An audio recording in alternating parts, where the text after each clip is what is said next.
everybody. Welcome to Hello. NPC Save the World.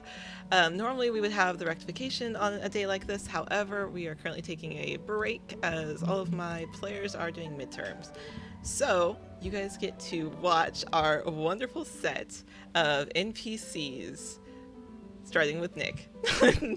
Tell us who you are and the name of your character. I won't let you reveal exactly what they look like yet, but Yeah. Hi, my name is Nick. I'm Nick the Tiefling. I am playing Jola, who is a 6 foot tall humanoid drunken master monk. perfect. I'm excited. Ben, go ahead. Hello, everyone. I'm Bendis D&D, also known as Ben. I said that in the wrong order, but that's fine. I meant to do that. No, I didn't. I am playing Benji. He is a furbolg. He is a sweet, soft himbo boy. I love him very much, and I am very excited to play this soft himbo boy. It is very exciting. You can find me on Mondays on Beyond the Realms with Ivy. We're fighting the Frostmaiden on Monday. Damn right we are. Anyway, who's next? You over on the show some I can't hear. I got you. Yes. Out of it? True. I got you. Is it too late to drop? No. I mean, if you drop out of this, I'll be really sad, but like that's fine. You're not allowed to make Ivy sad. That's the rule. Moss, if you want to go ahead. I am Moss, ephemeral giant on quite genuinely everything. I am playing Aurora, the bard fighter, wannabe rock star. Not going to explain more than that because, and you can find me on Tuesdays running Archetypes with Attitude, and starting on April 30th, you can find me every other Friday, alternating with the rectification on my own channel, running a game that has one of Ivy's players, Din. Yes, I'm very excited. It's gonna be a great. And game. Andres, cleric. Yeah, it's been great. All right, Claire, go right ahead. Now with that segue, what's up? I'm a cleric, cleric34 on TikTok and Twitter. I'm playing Eom, the dwarf minor cavalier fighter. I won't explain more than that, but that's him. That's him. And I'm also going to be on the campaign that Moss is having on April 30th, playing a little soft boy, but we'll get into that later. That's all. And last but not least, Andrew. Hello, I am Andrew. I go by, I use the they, them pronouns. I am the Andrew in Baxter and Andrew, just about everywhere. My next stream is Sunday. I have Houses of Barovia, which is a Curse of Strahd homebrew that's really, really fun. And then Mondays, subclass tune-up. And Tuesdays, I have my new show, Baxter's Cellar of Madness Challenge, where Ivy is going to be our guest villain and Ben is going to be our player. It's I made my character today.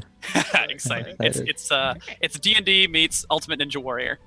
It's gonna be wild, and I can't Very It's going to wait. be so much fun. So yeah, follow me on. I'm Baxter and Andrew all the places, and I am playing Milo. He is the soft boy librarian who's just trying their lore bard librarian who's just trying their hardest. I love all the soft boys. And all of our handles are listed on the stream, so if you're not following any of these wonderful people, could do so. So, perfect. The premise for this evening's one-shot, as told to our players, the NPCs of this world have recently lost one of their favorite adventuring parties. They've gone off, they've done something, and are currently missing. As our NPCs have found out about this, you've kind of come together to go figure out what's happened to them. I do have an intro, but I did want to let the chat know what the premise of this is going to be. So, without further ado, I will take us into our thing. Our story begins in the town of Hillvale, a normal town full of adventurers looking to make a name for themselves, become legends and myths themselves. We see people of all types walking the streets of all species of all sorts of people. Some of them helping these new adventurers, some of them helping the experienced ones, with their party gear, their party, just getting the general necessities ready for these adventures and these quests that they're going to take.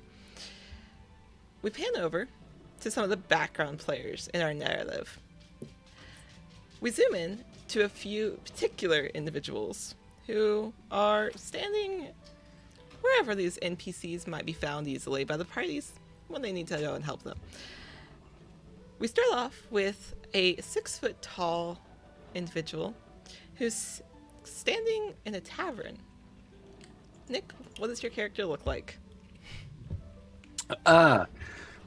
You see Jola kind of moving carefully through the bar, carrying lots of bottles and handfuls of tankards that are flowing over with different types of mead, and setting them on tables, wearing long robes and this kind of cloak, a hood over Jola's face that just kind of obscures his face in shadow, but just kind of very bubbly and warm and talking to anyone who stops by the tavern.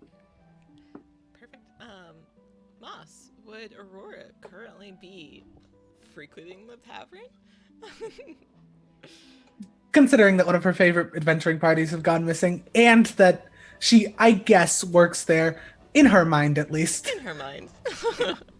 I'd say yes.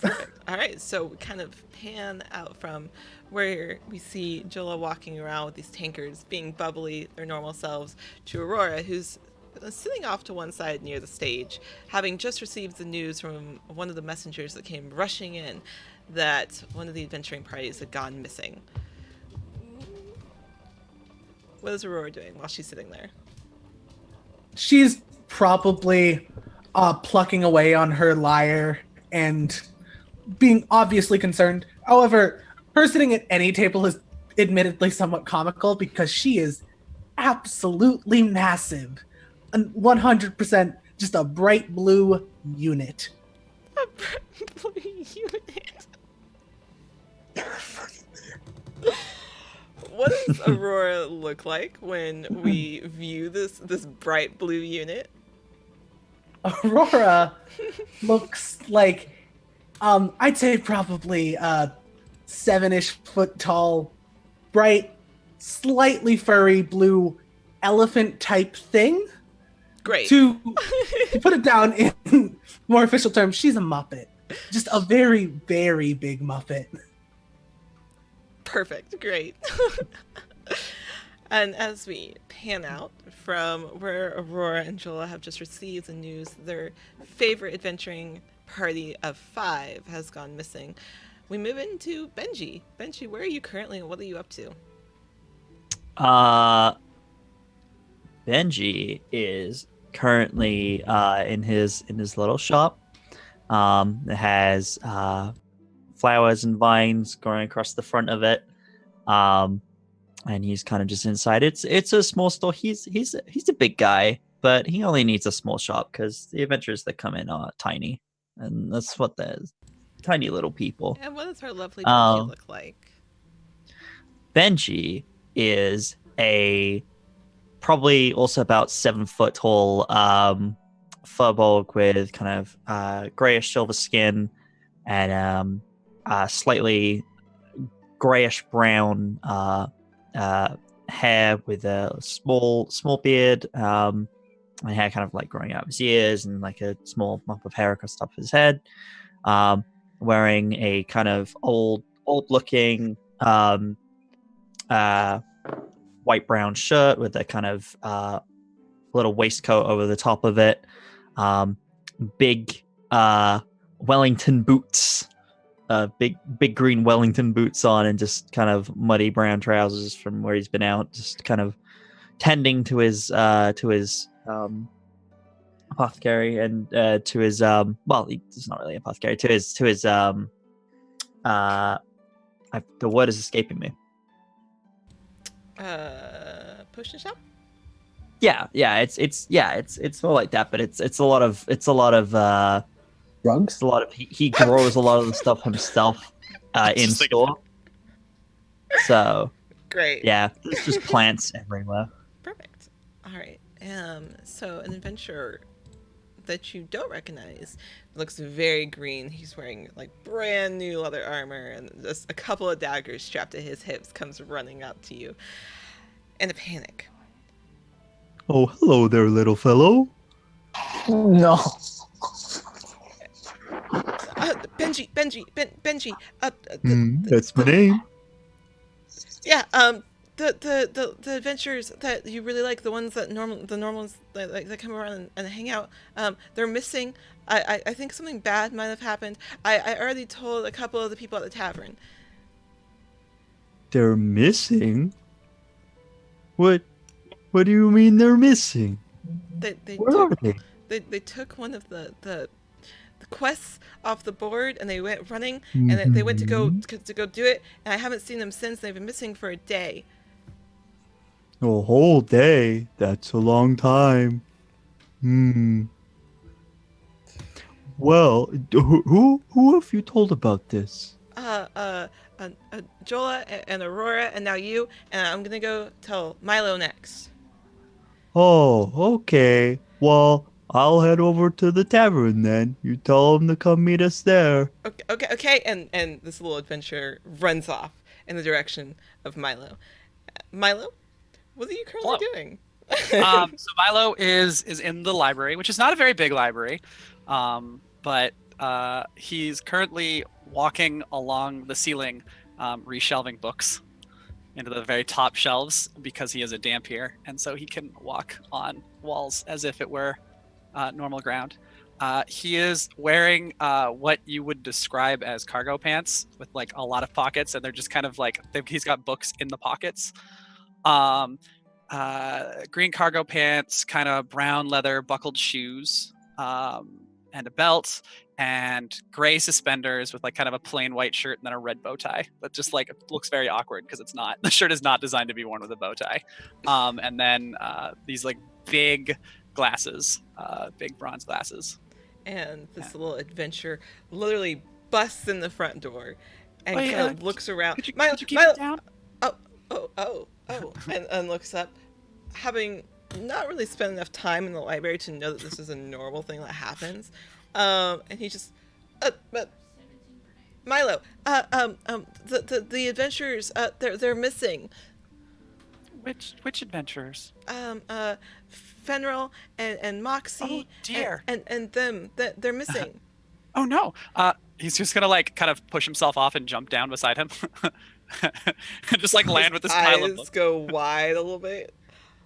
This is a very green baby adventure that's not used to this at all. Where did they go? What happened to them? They took a quest off the board and they went into the woods and they've been missing ever since. And normally they're really good about checking in, which is why I'm really worried. Yes, they are. Okay, who have you told? Well, I told Nola and Benji and Aurora, and I'm gonna go find for next after you. Oh, geez. Okay. Benji, all right. Benji said they're meeting at the tavern. Okay. And then he's gonna like kind of awkwardly run as fast as he can with these books and like put them on the counter, and then runs behind the counter and pulls out a briefcase and starts like just like throwing stuff into it. And it's very apparent that this is not a regular briefcase, as things just disappear into it. And this little adventurer kind of watches this happen. I'm gonna go tell Olm now. Bye, and goes running. Okay. Cleric, where are you? Holmes in a hole, in a random hole. Cool. Holmes dumped himself into a random hole. His like giant mole is like with him in the hole, but it's just a random hole around town. So you see, if anyone is to look, this little adventurer is literally running back and forth all over town looking for you. Only eventually does he come up after, let's see. He spends like 20 minutes running around trying to find you. You see him pass you twice and just keep running. And then once he realizes you're there, runs past you and then comes to a halt and backtracks. I was looking all over for you. I was in a hole. Yeah. I was in this hole with the dirt. Right. This is the best party. the party that you really like, the one with Fenrir and Moxie. I like that one. You like Fenrir? I don't know. Is that the one that gave me a sandwich? I don't know. Wait, name the other one. What's the other ones? Well, let's see. There's Alish. There's Moxie. There's Fenrir. I think that one. That one gives me the sandwich. Moxie? Yeah, you got my attention. Oh, okay. Moxie and her party, they're missing. They took a paper off the quest board, and I haven't seen them for a day. And normally they're really good about going and checking in with everybody, but they're not back yet. I told Noel and Benji and Milo and Aurora, and now I'm telling you. And Benji said to me at the tavern. They ain't ready for the dirt. Adventure is like eyeing you, and then the mole, and then you, and then the mole. You see, Yom just looks at the mole. He's like, "Yilf, they ain't ready for the dirt yet. They ain't ready for the dirt yet. The dirt ain't ready for them." You see this little 4-foot stocky dwarf with like a giant beard, just covered in dirt, like a little miner's hat and a giant pick. And he's like, "They ain't ready for the dirt," and like hops on the mole, and the mole Yilf goes like, and like climbs out of the hole and is like, "To the tavern. I gotta make sure the dirt ain't ready for him," and just goes that way to the tavern. Oh my god! And the adventurer watches you leave, and then he seems a little confused about what else to do, as they've just finished their one quest of going and gathering you all, and just walks away. He just starts walking away. Yom kind of calls out to the adventurer, "Hey, real quick. Yeah. Make sure nobody gets in my hole. That hole. Yeah, stay by the hole. Make sure nobody goes in the hole." You want me to just guard the hole? Yeah, just guard that hole. That's my hole. But for how long? Until I come back to the hole. Oh, okay. And he walks back to the hole and plops down beside it and just sits there. Okay. Is this a quest? He's already gone. And you leave this adventure sitting by the hole as you start making your way with your giant mole to the tavern, where the rest of you have started to gather. Probably at the front bar where Jola is normally frequenting. As you enter, you can see the rest of your now very strange group of NPCs formed there, having had the Sian adventure inform you of what's happened. So you come in last. The rest of you are already there. So Yom probably the mole's outside. If he'll stay outside, but Yom bursts through the tavern doors, and I think the entire bar gets silent because you're expecting with a big thump that there's a big person. And it's one of those movie scenes where everyone looks on top and it's just empty, and the camera just pans down, and it's 4-foot Yom just there, and then Yom just looks at the group and says, "You here for them dirt boys?" Milo is standing there holding his briefcase and he's got a potted plant, pot, plant, the whole shebang. He's just kind of carrying. Amazing. Joel is just I can't believe Fenrir's gone.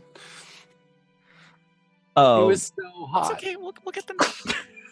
That's a little weird. Admittedly, Aurora's asking Joel if they know if any of the players have a will and if she's in it. I never got to ask Fenrir. He only ordered drinks for me 3 times. Wow, you poor thing. Whenever I tried to have a conversation, they started talking about their next adventure.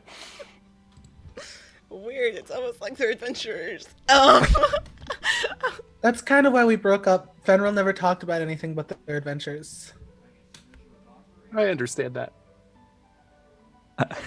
Benji's just gonna turn to Olm as they come in.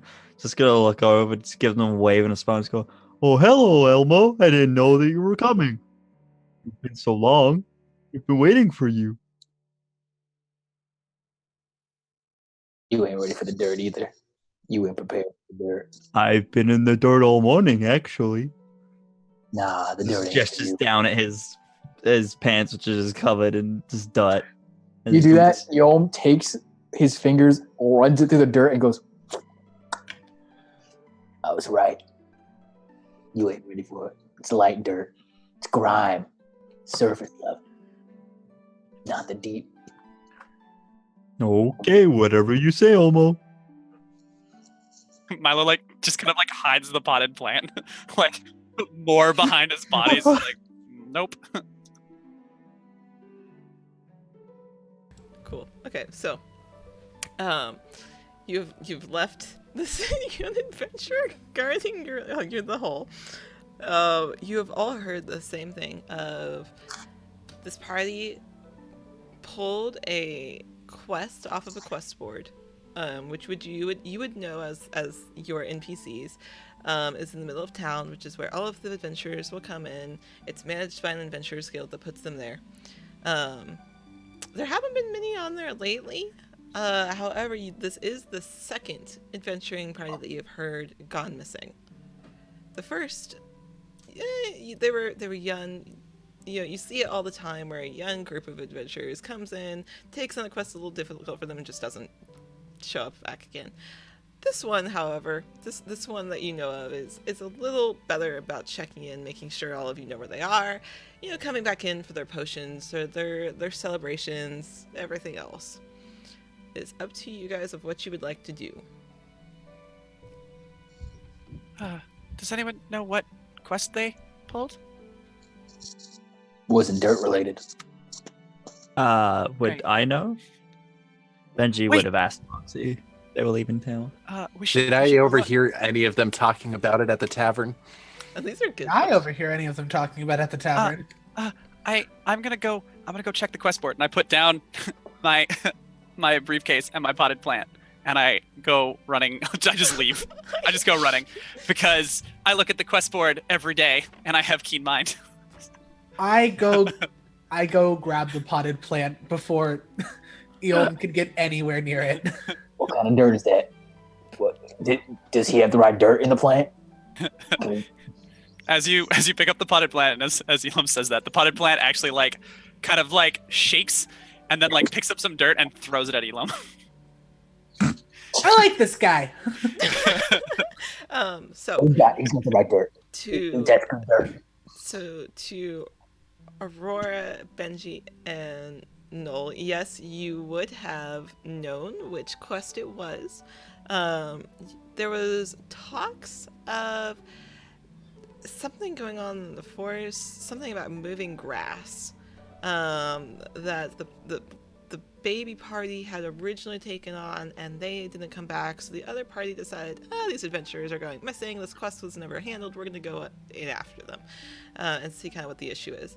Milo, when you run up to the board, you can see that exact one is missing. You know exactly as soon as you walk up which one it is. You kind of look for a second, run your finger down, your eyes kind of following along, and then you know instantly which one this is. Okay, I'm gonna go running back. Perfect. I won't even make you roll for it. You knew exactly which one it was. You knew exactly your way around this town. So you come back with the same knowledge. Whether you bust the door and yell that is up to you, but that is the knowledge that you received was there was something about moving grass. A young party went missing. This other party decided they were going to go in after them.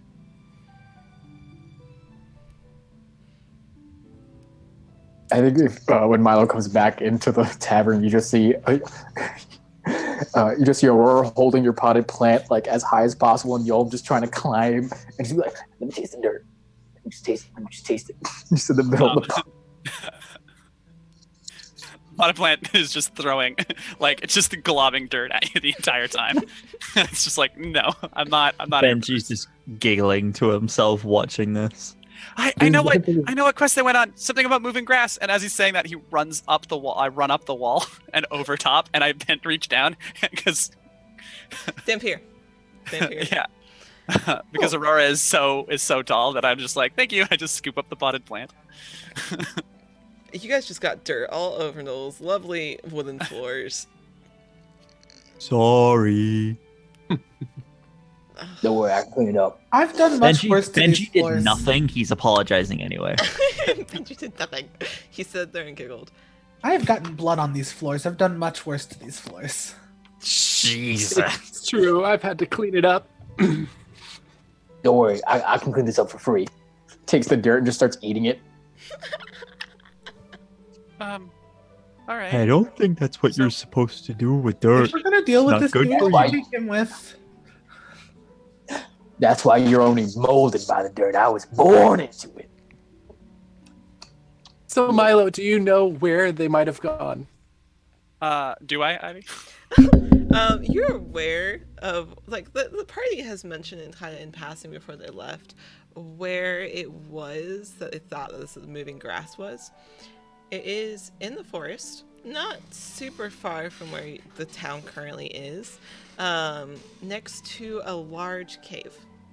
That was kind of all they told you was we're gonna go investigate that area. I don't get out a lot, so I don't really know where that is. Does anybody travel outside a lot and know where this cave would be? I mostly stick to the library. Would Benji know? What is It depends exploring to find? I was gonna say, how far do you think that Benji would go? Nick, I'm gonna let you roll a history check at advantage. All right. Because you working in the tavern may have heard some weird rumors about this cave. Well, thank you for the advantage. Otherwise, that would have been a natural 2. Oh! History? History. I got a plus nothing to history, so that's an 18. Ooh, that's not bad. Perfect. So as you are all standing there discussing this, you're watching one of your party members now eating dirt. Milo's grabbing the plant, everything else. You're standing there, and you as they were calling, well, there's something about moving grass. You think back to hearing about this cave, and you recall that a couple of adventurers a while back came through and said that they had discovered some dragon bones out near a cave not far from town. You'd never heard of another cave, so you can presume it's the same one. There's the old one with the dragon bones. I don't know if you guys know where that is. Dragon bones? I've never been there, but I've heard people talk about it. Never seen a dragon. Me neither. Or They sound dragon really bone. scary. Ivy. So may I ask this? Yeah, go for it. I'm a dirt man. I'm a dirt. I definitely, Yes. no one would definitely explore different caves, or at least get some dirt from different caves, and keep a little, like, rub a little on him. Could I make the argument? And I really want to make this argument and make it for everybody to see if that not only would they have some dirt from the cave or around the cave area, but also that he'd give it to his mole so they could sniff it out and track the dirt.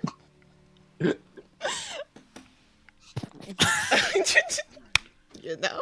This is I just want to bring up this question to see what we got Do you here. have the stats for your mole pulled up? Do you I have don't. the stats for your mole, just out of curiosity? Because if not, I don't, but I can look up some. Let's see. Mole stats. D&D. This is not something I thought I was gonna. I got a you dog can- mole. Yeah, let's see. Size of a large dog. We will take that, and then we will say that he is just larger than your normal size mole. As he burrows. Okay, let's see here. Damn, they have some wonderful hit points too. This is good to know. They have 71 hit points. This is good to know. Oh, damn! Okay, cool. Hold on, there's like That's I'm gonna why. add this. Okay, there we go. Domesticated by dwarves. This is the correct one. Cool. Sense Cavens. Let's see. Yo, I hope an ad doesn't just start playing on this right now. Burrow. They don't have that at all. They have blind sight, but they do not have anything where they can smell. However, I will let you, as a character, make a survival check to recall and see if you can figure out where the cave is with the dirt that you have gathered. Do I have good survival check? While Ooh, he's doing that, Milo's gonna start looking for like books about local history and trying to find something on the cave. Okay, cool. that is a 15. Okay, so yeah, you roll a 15. Yeah, you remember. You start like looking at your clothes. You're like, which dirt was that? Oh, it was this one. You look at your arm. You're like, yes, it was this one particularly. And yeah, you recognize it as being rich in soil because of the decomposed dragon bones that was there. You're like, yeah, that one looks familiar. However, at the time, the mouth of the cave was actually blocked in. Okay, so Yolm's gonna do the whole look. He's gonna look at the dirt that he's got there and goes, "Oh, I remember that. I know what cave you're talking about now. That cave, that place, rich in soil, great for farming. 100%. Start farming there. Put some crops. Great for farming? Might need some You of that. You would like that, soft boy. But last time I went there with you, Boy?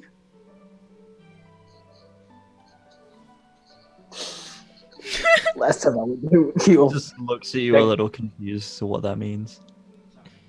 you're soft. You ain't built for the dirt. But I'm pretty well built, actually. I'm very tall and big.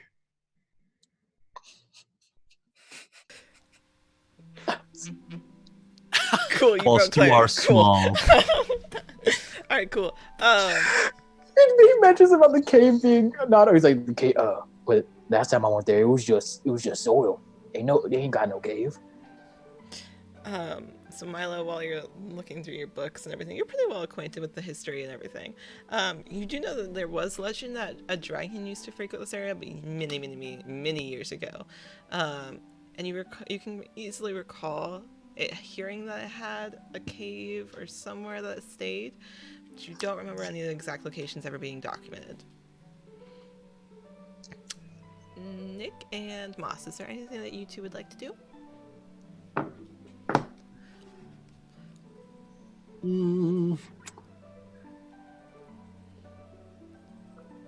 We have Milo who's looking through a book and flipping pages, and we have the other two arguing over if Benji is a soft boy or not.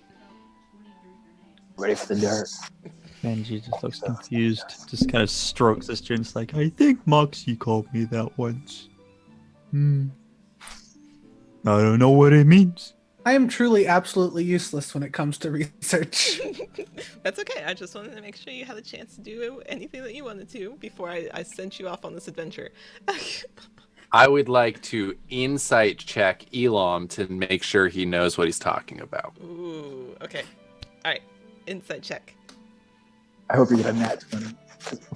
It's really bad. It's a 9. Oh yeah, you think that Elon? You're like, yeah, I've known Elon long enough. Like he's come into my tavern before. He probably knows who he's talking about with this dirt. I want you to know, Elam is still just licking his arm at the same spot. Like, Yeah, that's the point where Joel was like, yeah, we got it. I don't know if he knows what he's talking about. You've seen Elon do some pretty weird things when he's come into the tavern, like applying more dirt or just like looking for dirt on your bar. So this is not a weird thing to be like, I guess he might know. Yes, Ben? Considering how often I work with dirt myself whilst I'm, working with plants all day, can I make an insight check to see if he knows what the fuck he's talking about? Cool. Does everyone just want to make an insight check real quick on you? I don't want to make quite an insight check. I just want to vibe check him because I'm not getting good vibes from this little mole man. You're gonna vibe check. Natural 19 plus 6. Okay, all right. For insight, plus 5, sorry. Plus 5. So 24. 24 on insight. Okay, cool. Yeah, I mean, he seems to know what he's talking about. You're not sure how much knowledge he actually has of this actual cave, but you can assume that his knowledge about the soil surrounding it is correct. Okay, you seem to know what you're talking about. You rolled a one on a vibe check. Oh yeah, you think Olam's like the best. He is just wonderful. You've never had an issue seeing anything suspicious as he's over there licking his arm. You're pretty sure that's just normal. I like this guy. He's great. He's a good character. Good role model. The best. Yo teaches He kids all rolls in the dirt a lot. Oh. This poor adventurer is stuck about a hole guarding it. And Elam's just like, what? Cool. Okay, so you are able to kind of figure out where this cave might be. Milo, as you're flipping through your book, you can kind of maybe figure out where it is, or at least located. There's not a lot of documentation of where exactly it is, but you could probably figure it out. I think I have a general idea where we should go. We should hurry. They're gonna need us. And he's gonna come running down and then grab his suitcase and then like start running towards the door and stop. Be like, you guys come. Wait, what exactly can we do? Yeah, do they need drinks? Do they need dirt? Do they need a bar fight? Yes.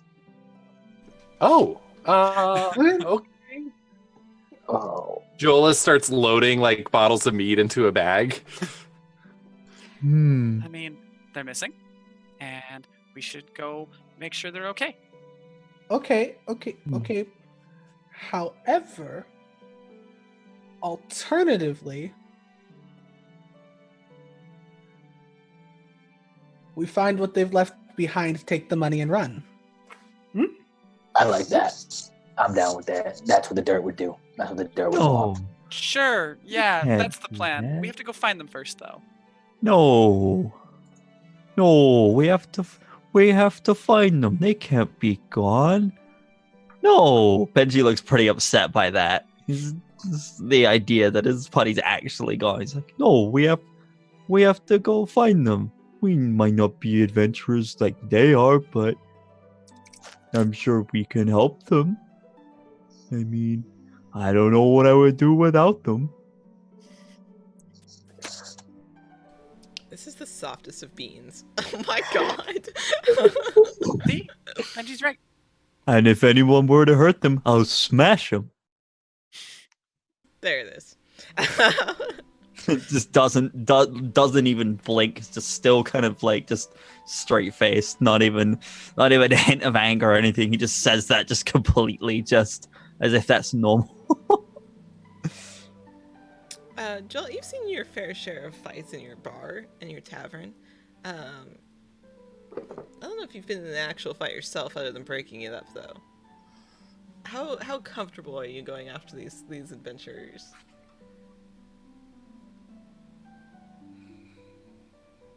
I think Joel is very hesitant to go, but mostly because he's afraid that he'll slow the party down because he just moves a little slower. He can't walk as fast.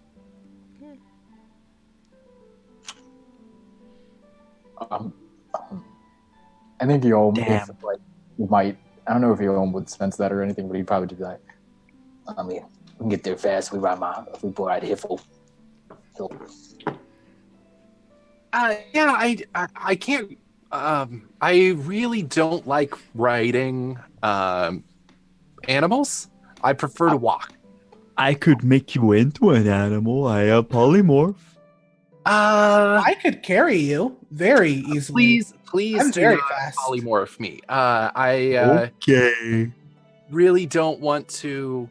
I have You know, I have a ridiculous bar tab racked up. I could give you a piggyback ride. you know what? Let's just go. I think I'll be pretty fast. You know, we can do this. I used to give Moxie Thank piggyback you all. rides all the Thank you. time. Okay, but if I give you a piggyback ride, it'd be fun. That would be that very could be fun. fun. We'll save that for the victory like trip back once we find them. Can I please roll a persuasion for this? You can try. Okay. I mostly just want to use my plus 12 persuasion. Oh my That's all. god. Nick, do you want to roll contested? What would that like? Just persuasion versus persuasion? Yeah. Okay, Yeah, I do can that for me. do that. I don't, Damn, I don't have a plus 12. I don't know whose might be better on that. I got a 30, by the Oh way. my god. Can I have the help action? I'll give you the help action. I want to see if you get like a nat 20 on this. I'll give you the help action. Okay, you get This a is just a yeah. Oh my god, a Ooh. 30. I got a dirty 20. Ooh, okay. Well, I mean, it's a good roll. However, Aurora, you're being Aurora just gives a big grin, blinks eyes. Please. Please. Okay, yeah, we can do that. That would be great. Hell yeah. Hell yeah. I, the DM, don't know how this is going to work. Hey, Nick, I'm going to need you to make a dex check for me. All right. I don't know Okay. what your dex is. Can I do acrobatics? You may. I will allow it. Okay. Milo's just still in the doorway, just like holding the pot. Are we Like, going? mid-walk. Are we guys? It's a 19. Okay, yeah, I'm gonna say that you're successful. Yeah. So, Aurora, you bat your eyelids, please. Okay, as they very quickly are able to scurry up and hold on. It feels a little strange, like they're holding on like a couple of places, but you're like, oh, all right, cool. They're on your back. A little bit lighter than you expected to. Yeah, a little bit lighter than you expected. I love that. I Let's go, have buddy. so many Does questions. this pick up from my bar tab? Huh? Yeah, you know what? We'll talk about that later. But yes, Okay. for now we're good. I'll take it. Milo, you're standing in the door. You've just watched Nola scurry up Aurora and is now holding on. And you're like, are we going? Are we going? And while I'm still there, the potted plant has now like spreaded legs and is just dancing, just like through the bottom of the pot. Benji, this How is a new gross plant with for you. It's just Benji's just looking at it, just wide-eyed, just a big smile on his face, like, I've never seen a plant that can dance before. I learned a thing or two in the library, and I managed to figure out how to cast a spell that made him come alive. Made them come alive. Ooh. This is Molly. The plant waves. Hello, Molly. You're very small. You can see Molly like jumps up and puts their hands up or their vines up like this. Ooh. The 7 foot tall folks is like, ooh. All right, so you all ready to go? Aurora, Mhm.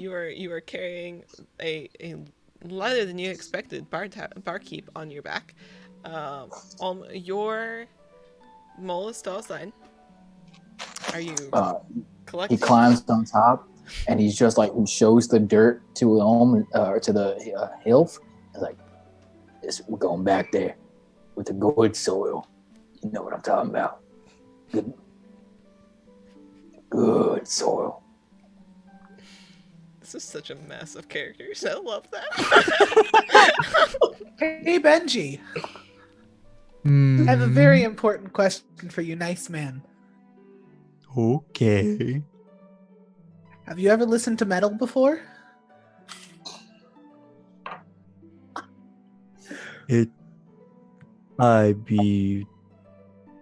Yeah, I hear the clangs and bangs of metal. I mean, No. adventures have. No, like Metal armor. metal. Like the music. We'll fix that when we get back. Anyways, I feel like we'd have a time headbanging. Let's go. You want to bang our heads together? That would be rather painful. I wouldn't want to do that. You'd be fun in a mosh pit. Anyways, let's go. The idea of Benji in a mosh pit is fantastic to me. All right, so And he just looks very confused. I feel like Benji and Aurora have this kind of relationship of just Aurora says something that just confuses the hell out of Benji, and he's just like, okay, I'm gonna believe you. all the time. Yeah, so you exit the tavern. As you start heading off in the direction that Milo's kind of indicated from what he's gathered from this book and from where Oldham has kind of pulled from the soil that he was licking off of his coat. Who Okay, by the way. is leading the charge as you, as characters, start head in this direction? I think Aurora's leading the charge. Fantastic, cool. Who's following behind Aurora? I think Jola is directly behind. You are correct. Yeah, Thank you, Nick. that's technically true. I'll be Alec. behind. Milo will be behind them. Also, as we walk outside and the sun hits me, I pull out a big pith helmet and put it on. And, like gloves and like cover my skin. Does I don't he- think vampires are actually affected by the light, but like He likes to be safe. I'm sure he read about it somewhere and was like, vampires are affected. I need to be careful. Even yeah, though he the knows sun he's is not. a deadly laser. The sun is a deadly Sun laser. is a deadly laser. I feel like that would be a conversation that Benji and Milo has had. Like, Milo's like, no, really, Benji. Really. Here we are. The sun is not a deadly laser. In fact, it's quite the opposite. It makes all my plants grow. Without the sun, they would die. Sun's And that overrated. would be really sad. The sun can't touch the dirt, so it's overrated. Not the deep dirt, the grime, the soot. That's where the real dirt is. The sun don't hit that. Okay, whatever you say, Elmo. Do I have an idea how long it'll take us to get there? You're like, please don't be a long trip. It'll take an hour or two walking. Okay.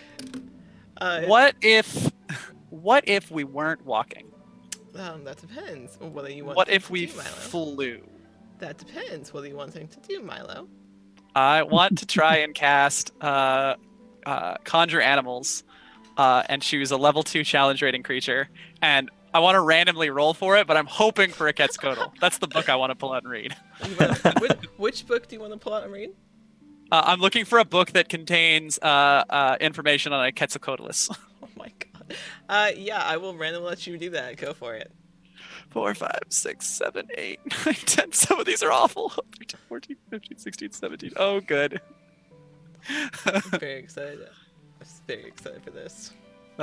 It's definitely not the Quetzalcoatl. It's definitely not, but I'm sure whatever this is going to be amazing.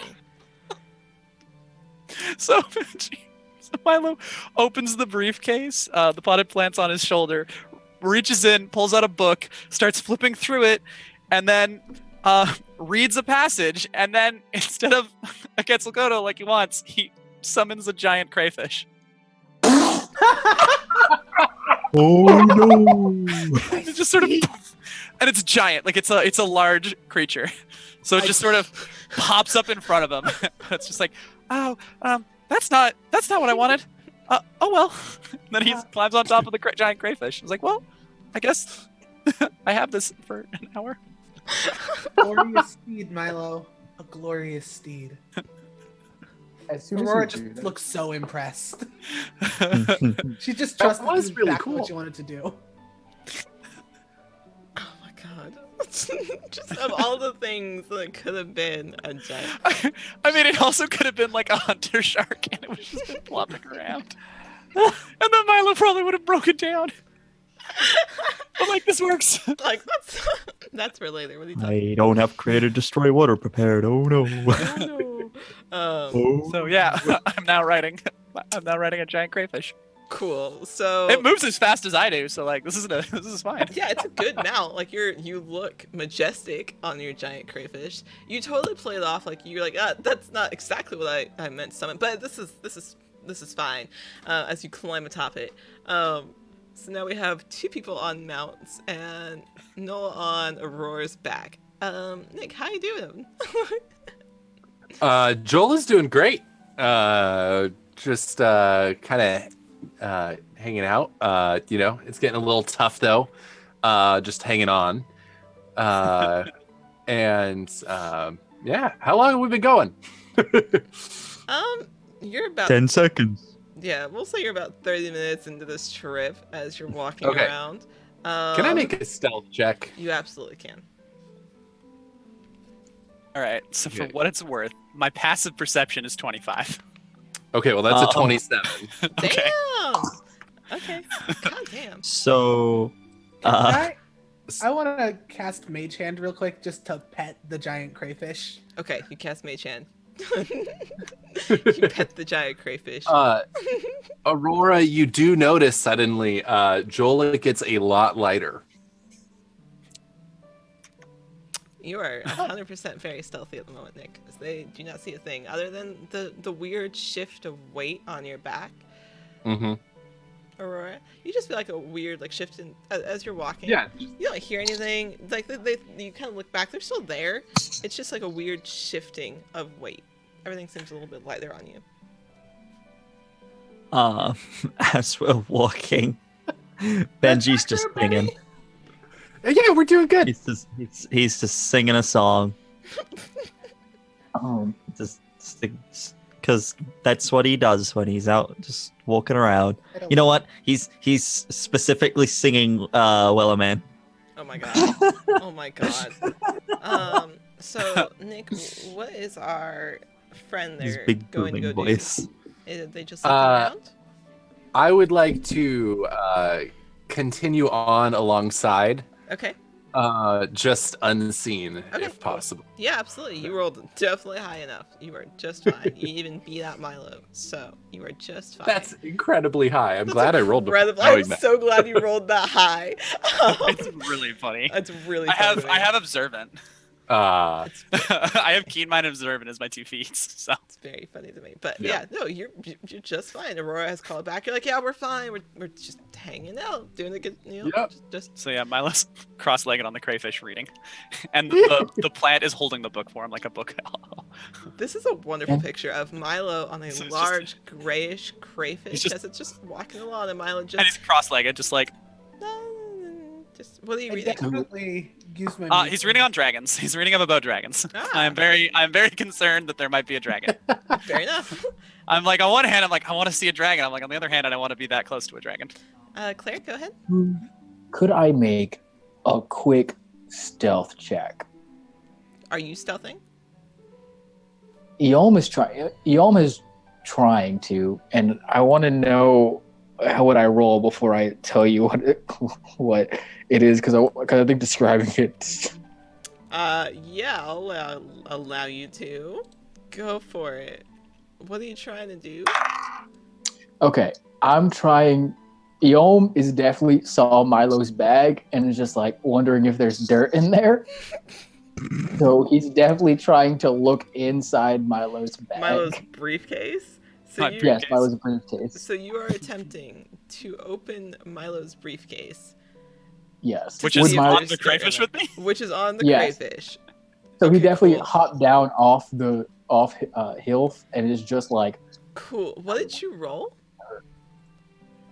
first I'll ask, would the briefcase be even remotely available to?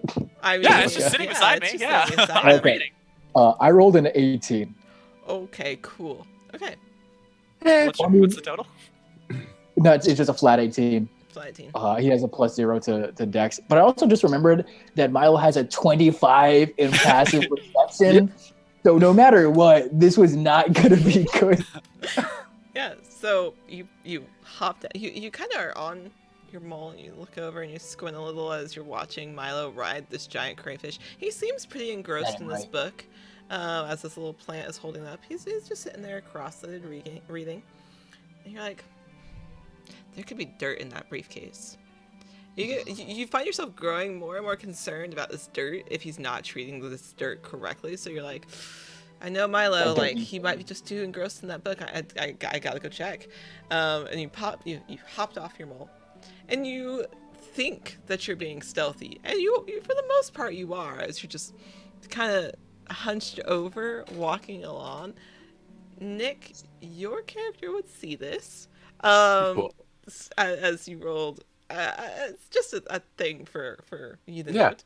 yeah. So you just hear as you walk over and you're hunched over and you're gonna open it, Milo. You just hear you kind of see out of the corner of your eye, like as he walks up. I'm gonna let you choose if you're ignoring him or just letting him do what he's doing. No, I very quickly grabbed the briefcase and put it on my lap. Like I lift up the book without even stop looking at the book. I don't have to lift up the book. I just put the briefcase on my lap and I hold it. How? Wow. Milo, I got a question for you. Uh-huh. You got dirt in there? I do not. No. I How do I have. know you? Well, because I am not usually carrying dirt around. I mean, I'm a pretty clean individual. So, I don't yeah, trust there's you. no dirt. I have bagpipes. And I have this bucket. Is it filled with dirt? No, it's empty. See, Never shows know the when you bucket. could need a bucket. Puts the bucket back in the bag. We can play Dragon Chess later. You know, Milo, I don't trust clean folk. You Okay. ain't got no dirt on you. You ain't know what the dirt be. You never. I cast Prestidigitation. Oh no!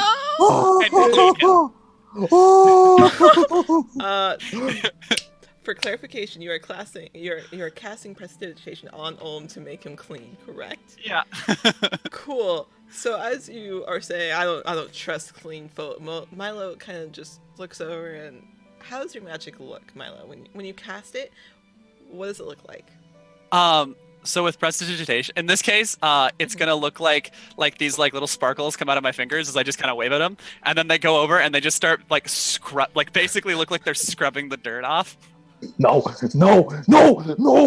Starts digging a hole, just like no. And then I'll end the Prestidigitation, and then I think I can soil as well. Yeah, with it. You can make it dirty or clean. Mm-hmm. Yeah, clean or soil. So then I'll cast Prestidigitation and put the dirt back. And then just very, very quietly is like, don't touch my briefcase.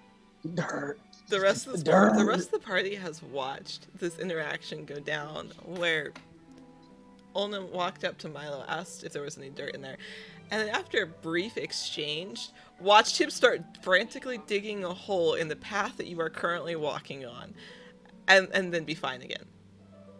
I have a question. Yes. Did we hear the exchange at all? You could probably hear bits and pieces of it. Yeah, they weren't being quiet. The only part that you may not have heard of is "Don't touch my briefcase." Is the only part you might have heard, since that was kind of whispered under his breath. Mm-hmm. Then I would like to cast Prestidigitation on Milo, and make him dirty. Oh. Because apparently I really like Olm. And how does your magic look when you cast that on Milo? Oh my god! I pull out my lyre and just dirt. I need to. I have a 25 passive perception. This is not a subtle thing you're doing. No, it's absolutely not at all. It is absolutely not. Are you about to try and counterspell? Is what I'm saying? Hey, if you counterspell, I may do things. It's just. I don't think so. No, Milo's so focused on saving the party. He knows he needs his spells. Like now that he's covered in dirt, he's just like. We play nice. No. I hate this. Now you know. I made him clean again, and he was trying to steal my briefcase. He wanted dirt. I don't have any dirt. He's also clean. He's also dirty again. I did dirty him back. I did re-dirty him. With the exact same dirt, I might add. This is very important. Yeah. So now we have two very dirty party members. It's the principle of the thing. I want you to know, Eom was just looking at you, and he's still just like rubbing dirt on a spot. It's like, it's the same dirt. You can check.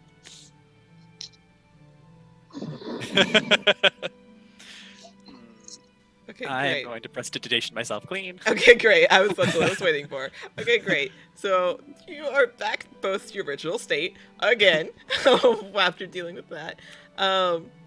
Nick and Ben, you both watched this exchange happen. Watched a very strange cycle of clean, dirty, clean, and dirty, clean, dirty. As you're walking along, is there anything you'd like to do in this time before we get to an encounter? Anything your characters would like to do?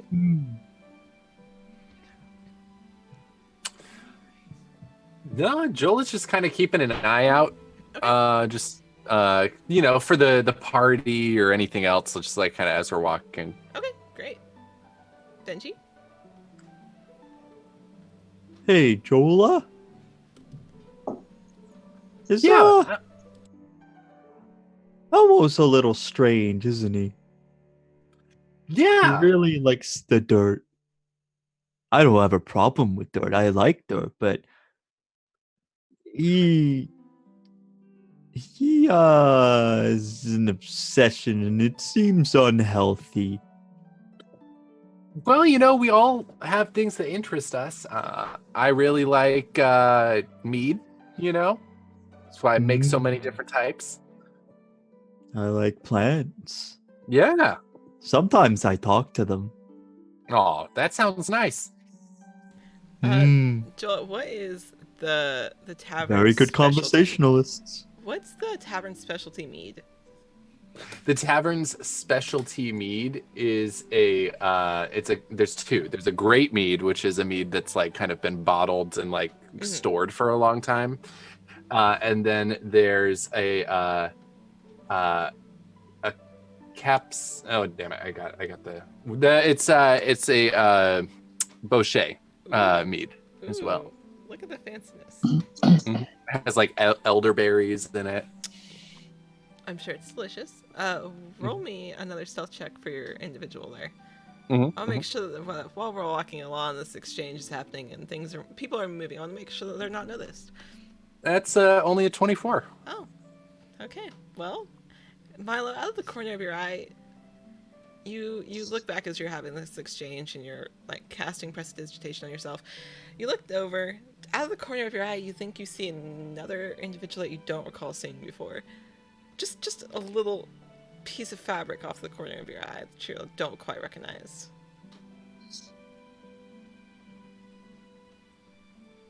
And you kind of do a head count. There's 5 of you, so you're not quite sure what that just was.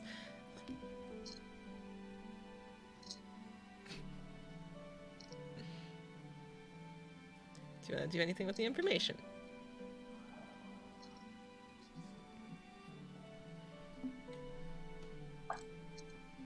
That was Andrew. I can't hear you. Oh, Yeah. sorry. There you are. I am going to cast just like very, very, just I'm going to cast Mage Hand and then just have the hand like basically look like pat around the area where I thought I saw someone moving. It's just like doing this. I'm used to people trying to sneak around the library. All right, so Nick, you both of you can kind of see like a translucent image for a second as just pats this character on the head. Milo, you're able to see it kind of like pats. It kind of stops at a weird height. Seems a little short. It's gonna just latch on. It's just gonna grab the top of the head. Cool. Actually no, it's gonna go down and grab the face. It's gonna pull face hugger. Just Nick, they have a face hugger basically on their face with Mage Hand. What would they like to do in this situation? They're going to cast Minor Illusion. Okay, great. And basically just create a box around them. Oh, interesting. Okay, great. So it just looks like there's a box. so this is a cardboard box. It's like a wooden box. Oh my god. It's like a barrel. Oh, it looks like a giant barrel. He's in a box now. I can't see him. That's the rules. It's the rules. Are they doing Have this? you not played Metal Gear? Are they doing this stealthily, or are they just like, oh no, there's there's Mage Hand, something is grabbing my face box? They just will cast. Basically, it's just kind of like an instantaneous reaction, like oh no. I've been perceived. It's yeah. Oh no. You wish to be perceived. And then just defaults to the standard large barrel. Okay. Are they still walking?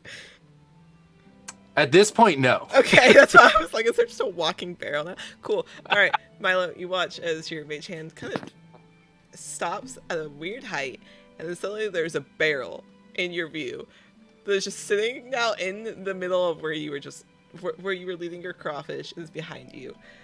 Well, I guess you were behind your roars. So it is just now a weird barrel that you don't remember seeing.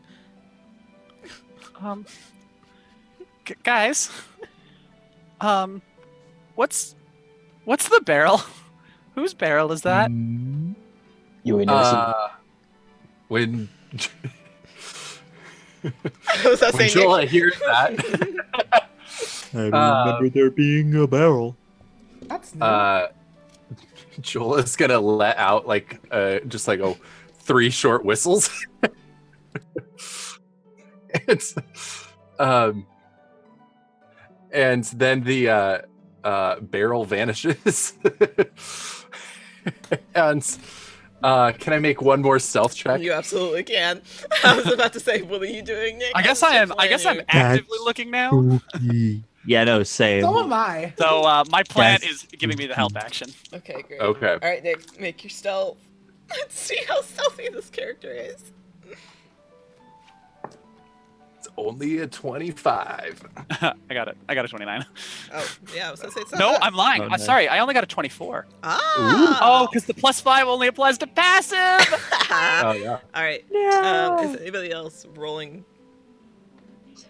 I can't Perception. beat a 25. Okay. Ben, I can meet a 25 if I roll a natural 20. are you going to attempt it? Sure. All right, roll. All right. Let's go. This is It's a 14. All So right. plus 5. So 19. 19. No. All that. Yeah. Yeah. You Suddenly don't the do barrel anything? just vanishes. You don't know why. You don't see anything under it, nor do you see a mark, like a ring or anything, in the dirt of this barrel. It's just gone. I will say, as everyone is looking, Eol, and then disappears, Eol's like, phantom barrel. Seen old time. That's Have a good day. spooky barrel. Yeah, you never seen a phantom Aurora barrel. probably notices more weight again as there's like shifting. Yeah, yeah. Suddenly there's a little bit more weight, like that original weight returns to your back, Aurora. I would like to. I'm so sorry about this, Nick, but I am fully going to launch you off of my back with that. All right. Cool. Make a dex check Eat. for me, Nick. Okay. You haven't even gotten to the cave. I want This is my We're just gonna favorite end up part. killing each other. Just a dex check. That's still a 21. Okay. Aurora, are you like picking them up and like throwing them, or are you just like striking them off? How are you? Hey, getting I'm them so off your back? sorry, but she carries pro wrestler energy, so she is Mhm. grabbing Cool. your arms and wrists and Cool. forklifting you over the other side. Cool. Yeah. Hey, Aurora, make me a strength check. Yeah, of course. We'll see how it stacks up to Nick's dex here. Just a is the- base strength. This is the most chaotic party, and I love them. Just a base strength. That's a 21. Nick, what did you get? A 21 for your dex? 21. I Okay, rolled a great. 17. Cool. So it's almost as if this was a choreographed like routine of how fluent Aurora like reaches back, grabs your arms, and yeets you over the front of them. But you're very easily able to kind of do like this little flip and land on your feet and stand there at your full 6-foot height. And you just gotta stand there in front of Aurora, who has now just yeeted you over them. You guys just hear a small ta-da. Oh, no, okay, buddy. Okay, buddy. I can accept one that. weight shift, but another weight shift on after a mysterious barrel? I'm not. This ticker doesn't work that well. I don't know what's going on usually. You're suspicious. I She just I points was this big finger in your face. it was these mead bottles probably shifting around maybe. I know mead bottles. Insight. That's not mead bottle weight. No, that makes sense. Do you want to roll That- perception, or do you want to roll persuasion, Nick? I got a Cool. That's a natural 19. Yeah, that seems reasonable. Yeah. Persuasion? Yeah. 25. Oh my I believe God. that. Yeah, that still seems reasonable. Like, it's a little weird, but no, it might be correct. Meat is heavy. Meat is as heavy as dirt. So definitely makes sense to me. Getting away with that for now, but No free rides for suspicious people. That's Come okay. right up my crayfish. I'm okay. I'll just keep walking. We got this. Okay. Milo's like, but I got crayfish. Okay. Okay, So just as keep reading. you are Yep. walking, you're starting to get into denser and denser forests as this is going on. How long has it been? It's been an hour now. So So the crayfish just poops out from underneath me and Milo just falls. Just yeah, like- Milo falls with his briefcase and his books and his plant. Can I try and catch him? You may. Yeah. All right. What am I rolling? Just straight up. Let's see. Yeah, just roll me. How far are you from Milo? I mean, we'd all just be walking together. I'd probably be walking Do you behind. just want to roll me athletics to make sure you catch him in time? Athletics. Oh, I have a +2 to that. Okay. Oh, 18 + 2. Unnatural 20. Ooh, perfect. Yeah. Let's So you go. walk. You're like in the back of Benji's mind. He's like, man, he's had that crayfish for a long time. And then as you're thinking, it, I know my magic. Milo just starts to fall as this crayfish poofs. You reach out, you grab him in your arms along with I the catch the briefcase. plant. Yeah, you catch the plant. Like, You catch the plant, plant, briefcase. and Benji catches you. thanks for that, buddy. I Don't worry, forgot Milo. I got that was you. gonna happen. That's okay. I'm here. Just plop him down. And as you are walking on this well-trodden path, you come to a path that is not as well-trodden, off in the direction that you presume you need to go in. It is overgrown with grass, and leaves have kind of fallen down around it. It looks like it's going into a denser part of the forest. But Milo, you remember this path was mentioned in the books that you were reading, and this is the way that you need to go. Okay, we need to go this way. Okay. Lead the way. Haven't been out this way before. I don't trust. Can I? Eon probably wouldn't trust Milo because of. He's a clean boy. He's not one with the dirt. He ain't one with the dirt. So Eon's gonna like just take some dirt and just like lick that and be like, Yeah, it's fine. yeah, no, Yeah, this is the right it's way. that way. All right, perfect. So as you are traversing further and further into the woods, you kind of hear a weird rustling off to one side of you.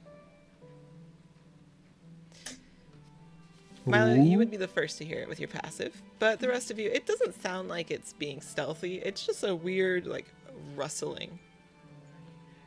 Can I see what it is if I look towards the direction? Yeah. Of it? If Like, you would like to roll perception for me, anybody can. How far away is it? It is 15 feet from you.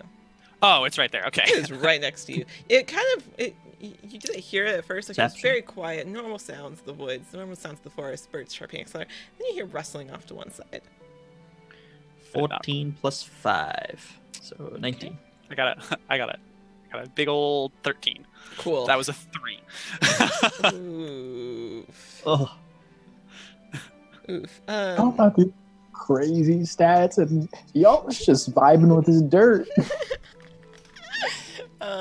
So yeah, Benji, as you look over, Milo, you're a little less familiar because of you're normally in the library. You may have seen this in a book or anything, but to you, straight up, it just looks like a pile of leaves.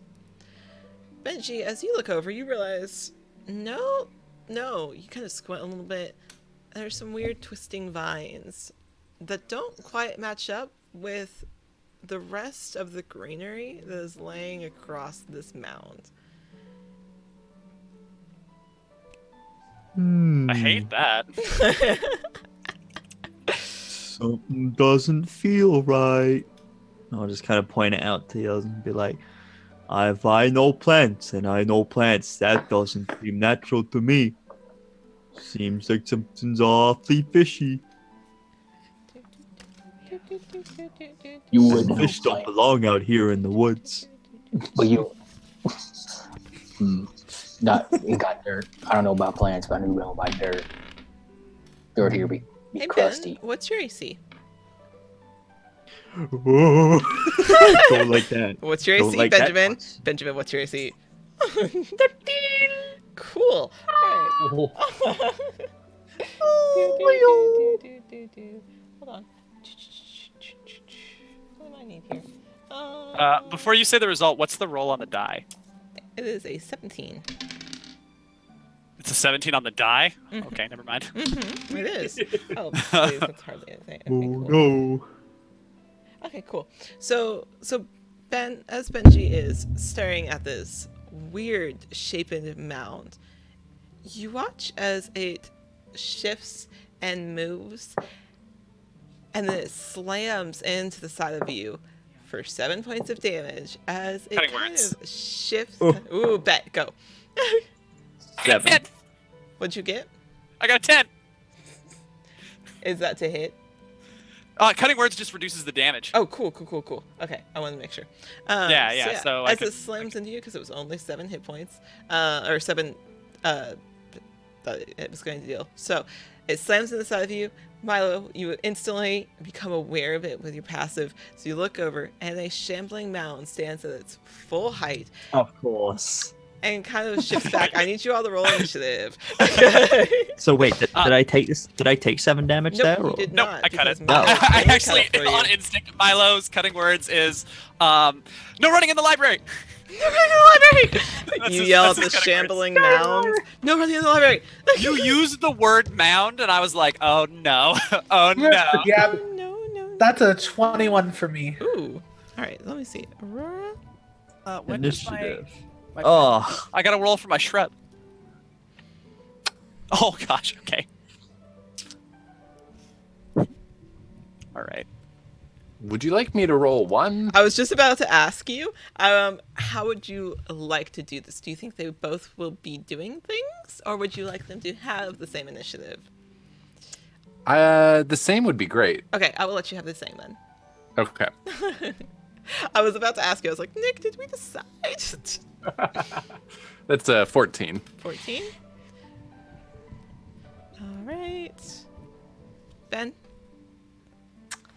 natural 1. Okay, cool. Buddy! Someone One. rolled Cool. worse than me. Cool. Mas, you got a 21. Cleric, what did you get? I got a 2. Cool. All right. We're doing Andrew? great, guys. We're fucking thriving out here. Andrew, what did you get? So my plant got a 17. Cool. And I got a 5. Plant 17. Andrew. Yeah, it's 5. an awakened shrub. Oh my god. That's interesting. Yo. It's not bad though. Okay. You The vibing. shrub goes Cool. first. Cool. Actually, Aurora goes first. So, Cool. Aurora, you watch as a large creature. Maybe not one that you've seen before. Maybe you have when your travels to become a rock star on your tours. You may have seen one kind of in passing. As a shambling mound with green vines and mushrooms and all kinds of greenery all over its back as it stands there after slamming into Benji, and you watch Milo immediately yell at it, "No running in the library!" What would you like to do? I am going to cast Chromatic Orb at 3rd level with fire damage. Actually, with thunder damage, because with the feature I have, thunder damage gets an extra damage die. Cool. Go for it. Roll a hit for me. That's a dirty 20 to hit. Bet. Yeah, you hit. Cool. Very nice. So that's at 3rd level with Chromatic Orb. That is going to be 68 with my feature. Damn. Cool. I'm not having any of this today. No, you are not. He's at 68. Perfect. All right. Instantly just wipes the shambling mound. Turn 1. Nope. Cool. All right. So, what does it look like when you cast it? When I cast Chromatic Orb, I let out a twang on the lyre, which has been a modified lyre to be more guitar-like at the end of the day. Yeah. And just a wave of energy comes out in a bubble that goes in multicolored facets and lands on a deep blue and slams into the shambling mound for 12. 16. 25 points of damage. Oh, Nice. Very Good nice. start. You guys are coming on strong. Good job. Cool. I could have had a tree instead of a shrub, but I could have been Turbo. I could have been Turbo. That's all I could think of. Okay, cool. So as you watch, or as you hear Milo yell, "Nobody in the library!" Aurora immediately turns around as she creates this orb of energy, maybe that you've never seen before. That maybe you haven't seen Aurora in combat. This is a new thing, other than the frequent bar fights that they've been involved in.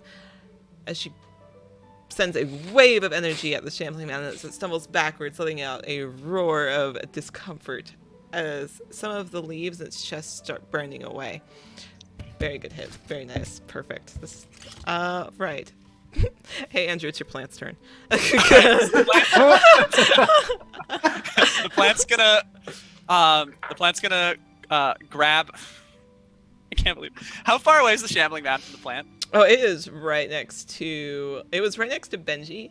So it's right next to. I'm basically like 5 feet You're away. basically 5 feet away. He's gonna climb down, or she's gonna climb down. Molly's gonna climb down off my shoulder, take my dagger, and run over and stab the shambling man. My dagger, by the way, is just a letter opener. Cool. Roll a hit. Wow. Bet. Yo, what if your plant dies? Just straight up, just gets like.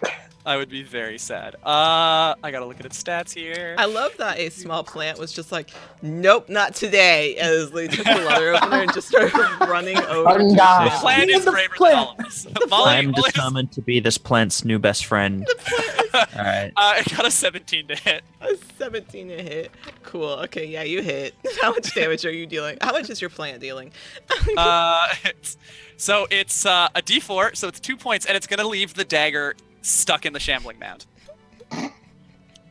So it's gonna stab it with this letter opener and leave it there. Okay, cool. So, and you said 2 points of damage? 2 points of piercing damage. Okay, so you all watch as Roar does this huge wave of blast energy, and the plant seems to be emboldened as it climbs down Milo's shoulder, takes the leather opener. You see it kind of run up with his little plant legs and stabs it in the shambling mound. The shambling mound kind of looks down, a little confused as he leaves it there, and this plant runs back. Perfect. Nick, it is your turn. Ooh, all right.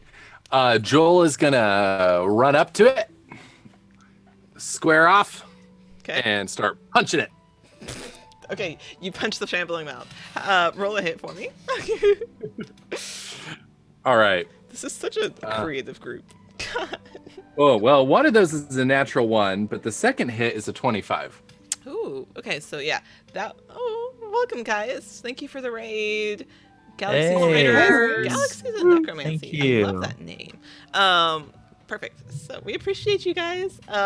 We are currently fighting a shambling mound.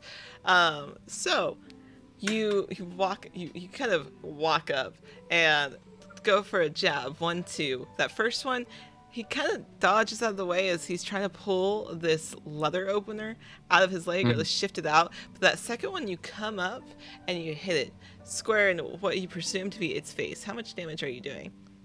That is 5 points of damage. Hey, perfect.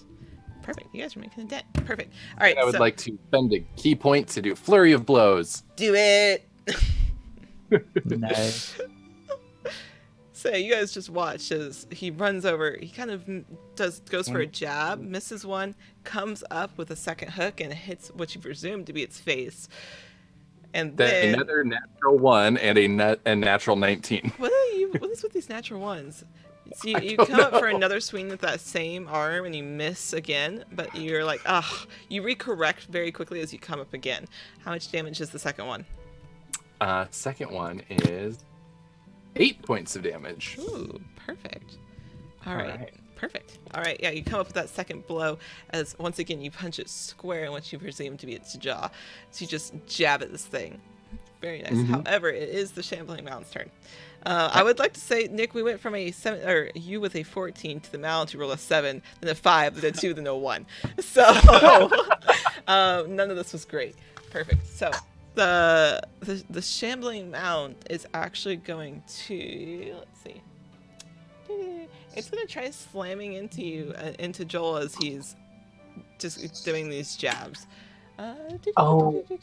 Again, I would like to know what he gets on the dice. Perfect. Can I use my reaction?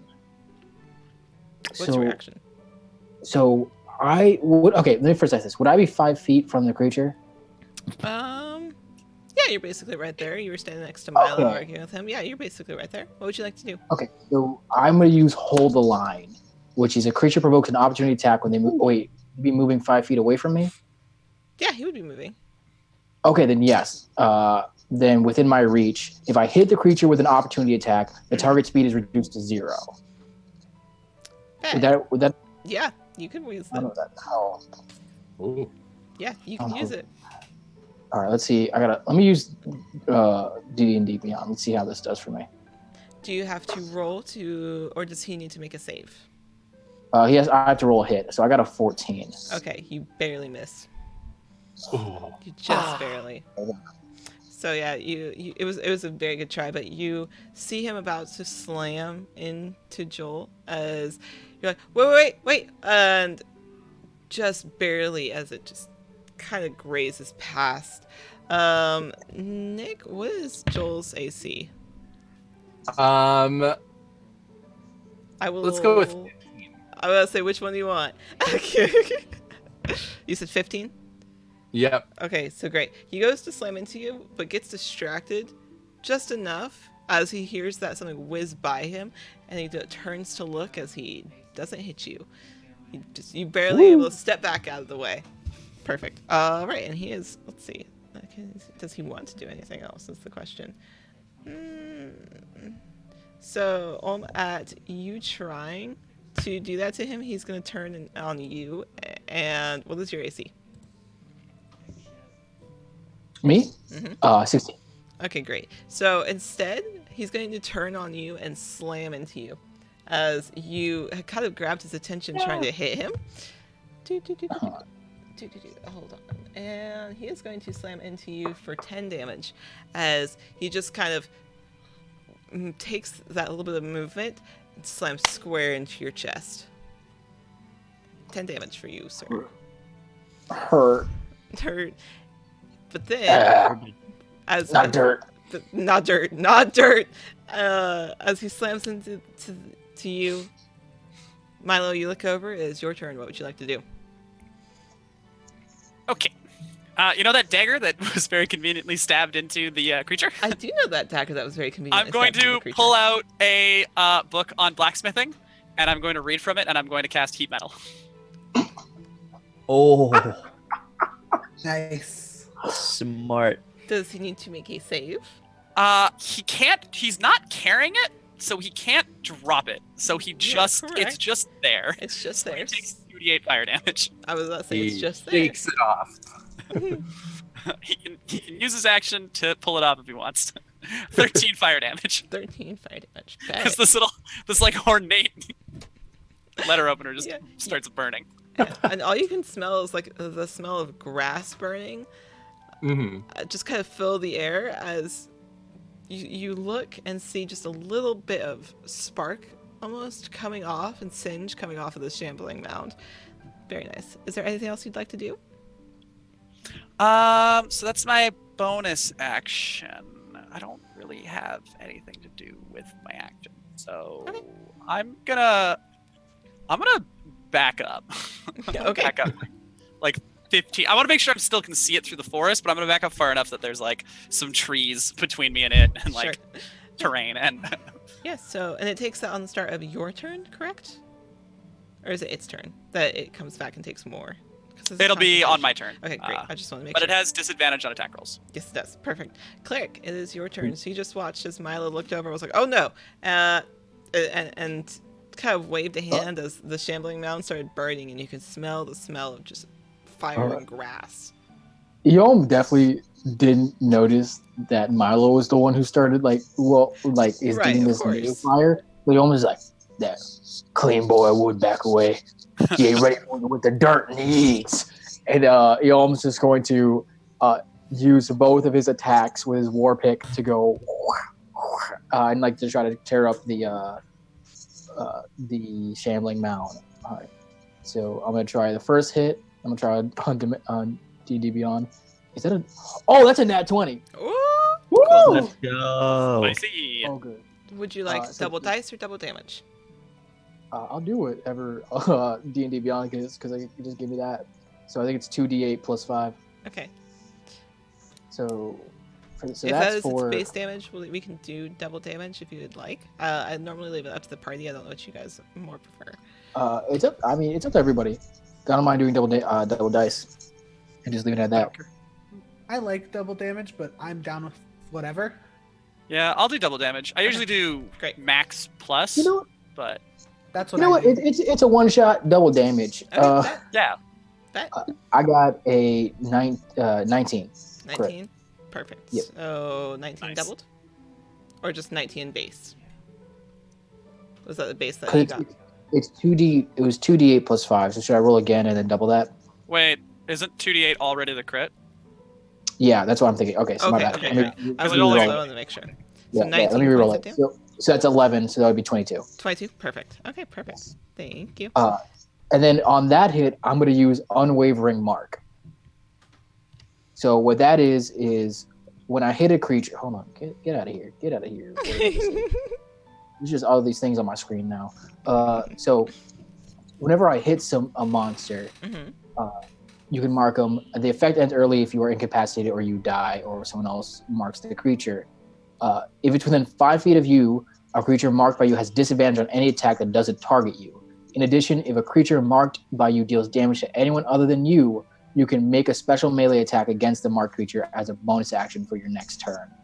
And I have advantage on attack rolls, and if it hits, the attack weapon deals extra damage to the target equal to half my fire level. Bet. All right. So Oh, so now the that's shambling mound is already Nice. at disadvantage as well. So this guy is on me now. Like it's on my own gets down and dirty. Correct. So now with Unwavering Mark, and I guess I have advantage with the next attack. Mhm. So we're gonna roll. We'll roll this in real life since I got 2 dice. This poor shambling mound had no idea what NPCs it was messing with. That's a 13 plus 9. That's a 22. Yes, that hits. Okay, how do I get this off of my screen? There's just like this Unwavering Mark tag on D&D Beyond. I'm like, get off of my... Be gone! This is the I'm just real. gonna refresh the page. This is the real combat. Is cleric and his computer. The I real wanted to be combat gone. was all along. Gone. We figured it out. I just had to refresh the page. So I got Cool. 1d8. Alright, 1d8 plus 5. We'll just do this. 11. Perfect. Perfect. Awesome. You guys are making a good dent. Perfect. All right. So is that the end of your turn, cleric? Yep. Perfect. All right, and then we come to our boy Benji, who was originally hit in the first place. So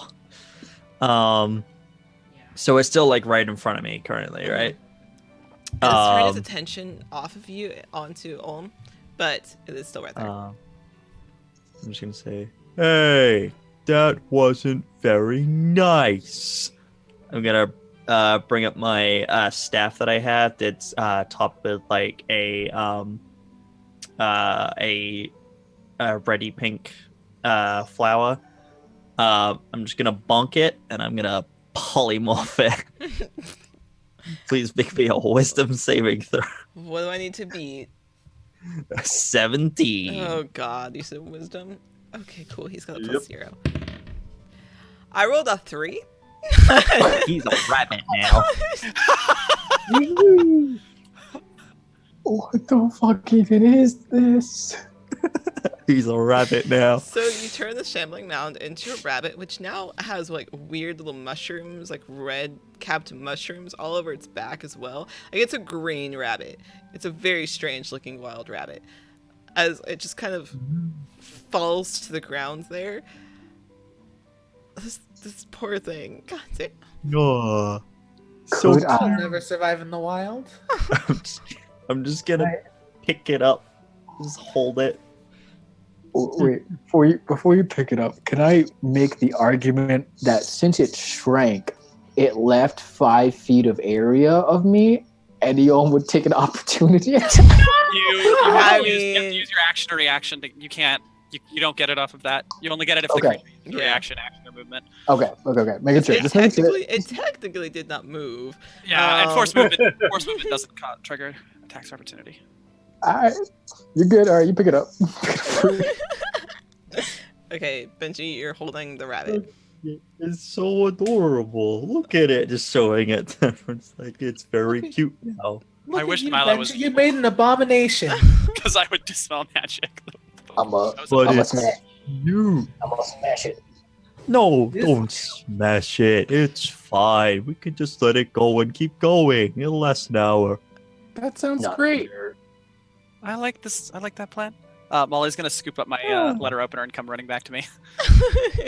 I love Molly. Just like, Okay. Besides, we came into its home and it was only protecting it. Exactly. Gotta return to the So dirt. now it gets to be a rabbit for an hour. We walk away. Everyone's happy. Damn you, Benji, for Although- being my moral compass. I'm not happy. That sounds like a good thing, though. hey, we've got a job to do anyway. We still Okay, are just our gonna hold up the little rabbit and be like, okay, on your way now. Just gonna throw him off into the just down to the bush next to me, just to let it run off. Oh yeah, it frantically disengages as it runs, but it's really confused because it's never been this fast before, so it kind of freaks out, hits the bush, Like, and then bye. just shakes it off and keeps running. But it's Just definitely waving just to it as it leaves. it's a fury of steps because it has no idea what to do in this body. It's very, very thrown off. It just yeets itself. What if Get it. Benji's like, all right, on your way now, and just football straight hell? See, I just thought of a hawk just picking it up about 5-10 feet into its run. We gotta hydrate. Benji yeets it into the forest. I can't believe you just yeeted my monster like this. You yeeted my shambling mound. You turned my shambling mound into a rabbit. Sad I Sad will would remember. need to hydrate. Thank you, Sam. for It the hydrate. screams as it flies through the air. Okay, cool. So yeah, it disengages. You're out of initiative. Cool. Okay. Benji will turn to everyone with his staff and be like, "Who got boo boos?" Precious I got it. I'm good. I think. Are we Oh, all okay? Yeah. That was a Uh, little. you almost see anyone who got hurt, but instead of like taking anything, he's just gonna get he's just gonna grab some dirt from the ground and rub it, and that's gonna be his second wind or whatever. Yeah. Oh my Mm. god! Yep, rubbing dirt in the wound. Correct. For real though, is anyone Wow. actually hurt? I took No. 0 damage. No. Yeah, Oh. I made you take 0 damage. Mhm. Oh, we're It was good literally then. yeah, it was just me that got it, and I'm just gonna use second No. wind. This Okay, fighting if thing's you not that guys hard. need any healing, just let me know. Did Milo just say that this adventuring thing isn't that hard? No, the fighting thing. This Oh, fighting thing okay. isn't that hard. Cool. Well, it's Well, not like so you- bad fight when you wars don't and have to Our fight friends it. might be harder. So, as you are continuing on, as this you've just released a weird rabbit that is green with weird mushrooms growing across its back. Thanks, It's Ben. fine. You turned my shambling mound into a rabbit. I hate that. So as you are walking, Could have turned it into a weasel. eventually you come to a scene that you kind of were hoping to find it, but still a little daunting when you walk up. As you walk up, kind of on this well-beaten path, before you is a large cave. The opening is open. You can see remnants of where there probably used to be a cave-in, but it has since been hollowed out. The bones of a large dragon, well composed, having been there for years and years and whitewashed, lay at the opening of the cave. You can see footprints on the ground around you, but you do not see any sign of anything. It is quiet except for the normal sounds of the forest around you. Hello. Sick. I'm gonna pull out my magnifying glass and start like looking at the footprints to try and figure out if I recognize any of them. I'm like, this is about the same size as any of the adventuring parties. Does it look like what am I Fenrir using? or Ailish's footprint? Oh. What am I rolling, Ivy? Roll me investigation. 32. Could- Oh my god. I have expertise in investigation, and I rolled a nat 20. Wow. Oh yeah. You could without a shadow of a doubt, these are the footprints of your missing adventurers. And it goes into the thing. It does go into the cave. All right. uh, They went this way, guys. I'm very sure that. Joel asked you, do they look like Fenrir's or Alish? Like, Yeah, I think so. I don't see Fenrir a lot at the library. But yeah. I hope I think this is Moxie's them. in there. Wait, Eon doesn't trust Milo, so he's gonna be like, he looks at Milo, picks up a mound of dirt and eats it. He's gonna do his own investigation check real quick. how much dirt did you just eat? Did you just like pick entire up? thing. Yeah, you just pick up a handful of dirt and go. Are you staring at Milo while you do this? Yes, 100%. Nasty. 100%. Hold on. What did you get on the dice? I got a 9 because I have a -1 investigation. I'm not gonna You do can it. make- I was a little you can make tempted it to work. cutting words in. So yeah, as you watch Milo, you're like, I don't quite trust that man. Like, he's too clean for my taste. You pick up a handful of dirt, still staring him dead in the face, as you just start eating this handful of dirt that it tastes like dirt. You get no added benefit to it at like all. dirt? You're like, it's dirt. It's pretty rich in So what- soil and everything, but you're like, yes, this is dirt. So what's the dirt telling you? Am I right? The dirt's been right so far. I don't trust you. Okay. well, you I don't- like that. What's the dirt- dirt telling you? It's been right so far. I don't trust you. Okay. The dirt is this dirt is I'm not used to this dirt. This dirt's too rich in sodium. So Huh. we'll Okay. follow your lead, clean boy. Well, whilst you keep eating dirt, I'm gonna go ask the plants how long ago our friends came through here. Just gonna walk over. Are there any plants? Molly's nearby this gonna cave? like dawdle behind him. Yes, Just there's like plenty of plants around. There are many flowers and Okay. wildflowers around. It's actually a really pretty Okay. area. Yeah. Is there any? Would there be a particularly nice bunch of flowers that You stick could- out? You could find the prettiest bunch of flowers. Okay, I will go over to them, and I will, just lightly place a finger on one of the leaves of it, and I'm gonna cast Speak with Plants. Okay, you cast Speak with Plants. What are you saying to this lovely group of wildflowers as they are swaying happily in a light breeze? Hello, wildflowers. You're very pretty. I didn't think I was gonna have to voice wildflowers today. As you're like, you're very pretty. Oh, thank you. Can I do something for you? We don't get many people that talk to us. Oh, well, I like to talk to the plants because sometimes you just need to know what a plant really needs. You know? Oh, we're actually quite happy. Thank you.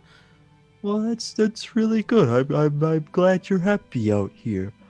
Well, I'm quite happy too, but my friends are missing. I think they've come through here recently. Did you see them? What do they look like? They're not stationary like us, are they? No, they're humans and elves and they're humanoids like me. Well, not like me. It was quite short. Moxie's very small. There was a halfling and a human and a ganassi, and he just kind of lists the wall off. He's kind of like description. To the rest of you, he's just talking like a crazy. I was like, nobody else can hear this plant. You're just watching Benji have a very sweet conversation and listening off the party to a plant. Milo kind of had dawdled behind you and is just listening to Benji talk to this plant. That was Molly, not Milo. Oh, sorry, It's the Molly. plant. Yeah, Plant the just other like- sorry, the other plant has kind of like dawdled up behind and is watching this. Molly could probably understand as they're just conversing and well, Yom, I'll say, Yom sees Benji talking out loud. He's like, "That boy ain't right." He says whilst eating dirt. well, Molly has an intelligence of 10. Molly can't understand what he's saying. well, I that and the little flower that you're talking to, like, let me ask my family, and turns it to like kind of like sways a little bit. It has a very like small, quiet conversation with the rest of the flowers that are in this bunch.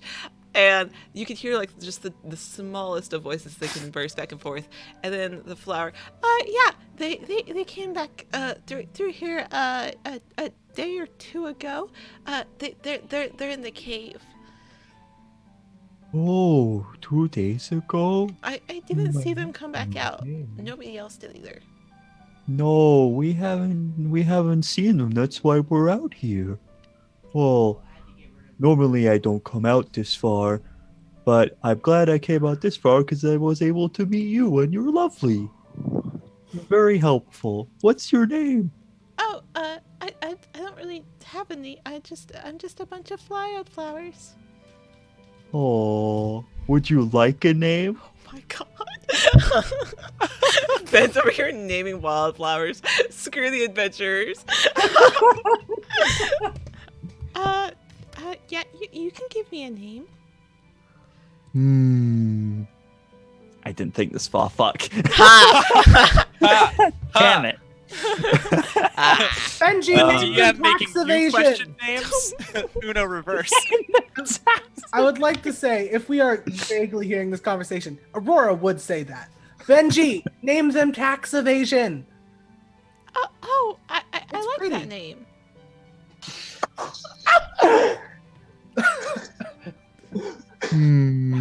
I don't know about that one. That seems kind of sus.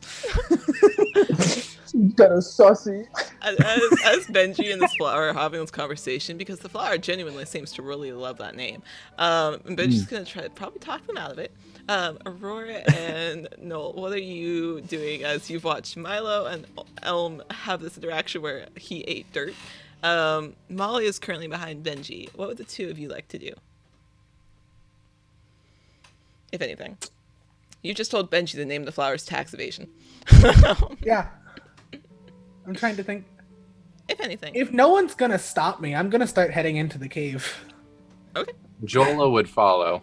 Are Oh. there any other footprints that I saw besides the adventurers? You saw the parties and a I have a name. set of footprints that looked much larger that you don't recognize.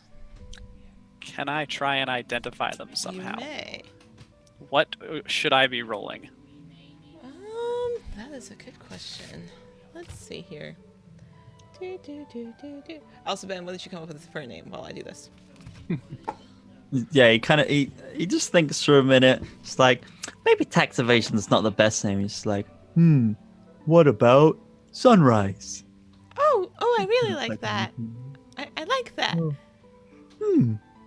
Roll me survival, Milo. There you go. Survival? Oh boy. Please. It was lovely what to if meet we you, did- Sunrise. Yeah. I gotta go now because my friends are leaving. Okay, bye. But we'll be back. We're gonna come out of this cave I hope you soon do. with the rest of our friends. And Uh, hope only so. at 12. Bye. Just flower away and just walk away. Oh my god. So, Aurora and Noel are walking in the cave. Milo is rolling me survival. I got a 12. 12. No, you don't recognize them. You Okay. definitely know that this is not the footprints of a dragon. This is not what you were reading about in your book. But you're not quite sure what this is. Okay, I'll run and catch up to the guys going in the cave. Okay. But instead of going like in the cave, I'm gonna walk on the ceiling.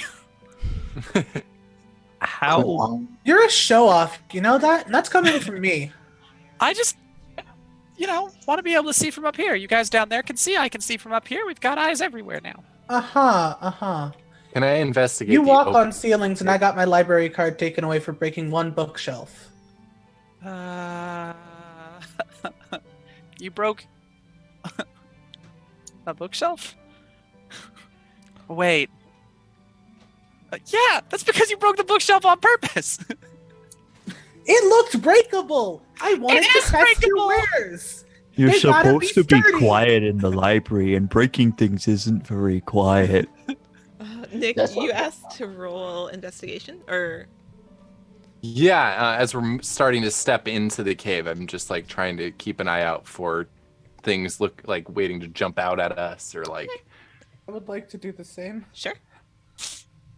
How deep does this cave Not seem great. to go? It's a 12. 12. Okay. That's a 7. I will do the same since I am a dwarf. I'd How probably deep does this maybe cave do seem to go? good. Is that what you said, Ben? Mm-hmm. Yeah, Well, it's it used to be a dragon cave. So Okay. the opening is actually quite slender, but as you are starting to walk further in, after probably 40 or 50 feet, you notice that it's starting to get a little bit wider and spacious. What was that you rolled, Moss? That was a 7. I have a +4, Cool. and it was a 7. Mhm. Cool. You guys are doing fabulous. I'm that one. I'll let you know. You almost in that one. That. Cool. All right. So yeah, as you are progressing deeper into the cave, I'm gonna start casting a spell that takes 1 minute. Just let me know when it's been that long. Cool. Just to verify, does everyone have dark vision? Yes. Cool. Not at all. Not hope at so. all. Cool. I'm a muppet. Uh-oh. Benji, I believe, does. Yes, I believe, yeah. Cleric? Can I? I'm a cave boy, so I think Yes, I think you yeah. do. Yes, Aurora. Do I? I don't think I do, actually. Yeah, I got 120 feet. Yep. Hey, Milo. Cool. You got a stick in that big bag? That big suitcase? Briefcase? Yeah, what do you need? Just give it. I do not have dark vision. Thank you. He starts like pulling out things. What does it need to be made of? Something flammable? Oh, well in that case, and I'll pull out a lantern. Come on! Okay. I don't have anything flammable besides books, and those aren't gonna make a very good torch. Those Wait. books. Wait. No. Never I mind. was about Not to doing say, are you going to do what I think you're going to? Okay. So as you are walking along, none of you are seeing anything. In actually, particular. I'll cast dancing lights and send them down to Cool. line the cave in front of us. Ooh, They can go pretty. up to 120 feet away. Damn. So I'll have them like illuminating Bless you. Bless Fantastic. like 60 feet ahead. So like 30, 60, 90, 120. Awesome. Okay. They only so give 10 feet, but like it's something. the one at 120, you notice doesn't hit any walls. Oh. It just kind of radiates there.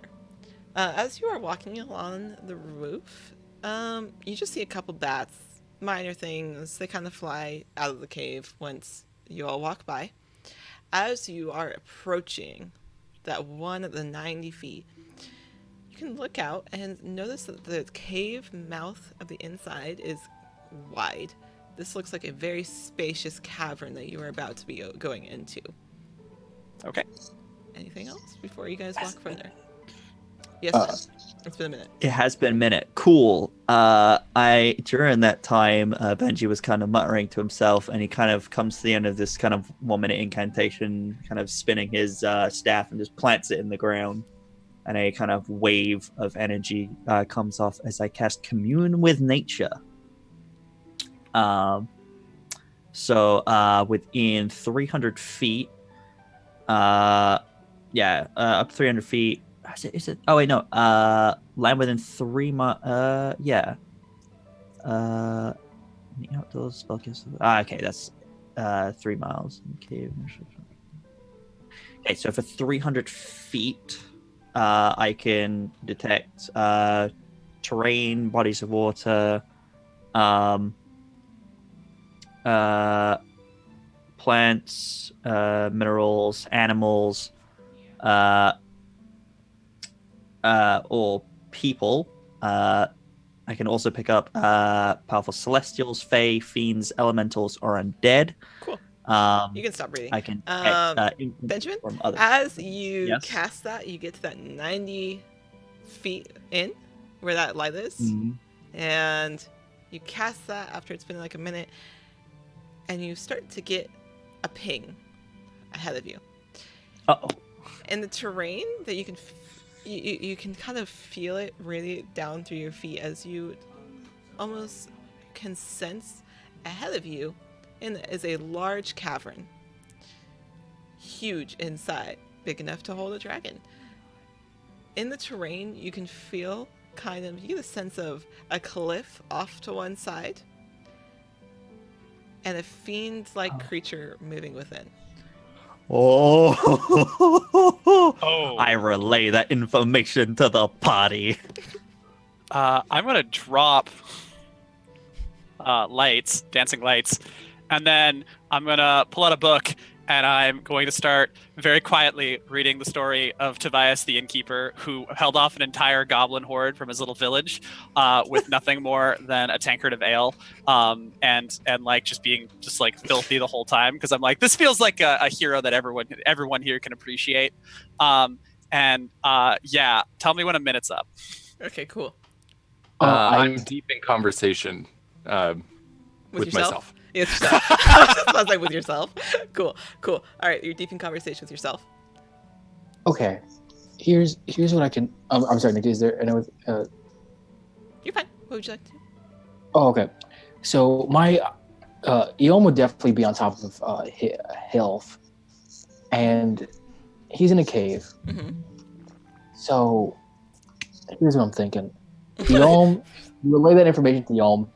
Eom's like, fiend, gotta go down, and then would command Hiffle to burrow himself underneath the ground and dig down as far as he can to get underneath I believe whatever he is going to has happen. 60 feet when I pulled it up. Let me double Yes, check. I'm looking at it now. You can burrow through solid for movement, Yeah. 30 feet, burrow 10 feet. Burrow 10 feet. Cool. So you burrow 10 feet into the ground as you plan on continuing your way there. Fantastic. Yes, we're going to keep doing Aurora, just is there what anything we you do. would like to do with the information that Benji has just relayed to you?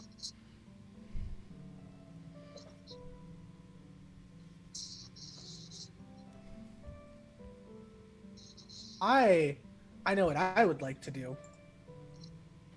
I would like to use this moment to summon my weapon bond, because I have a bonded weapon as an Eldritch Knight. Sure. What does your weapon look like? It's technically a great club, but I've decided this a long time ago. It is a big, sparkly, bright pink baseball bat that she has painted and seems to have certain spots on it so that she can use it during shows as a sort of pseudo disco ball, swinging it above her head. That sounds accurate. Cool. So you summon it into your hands.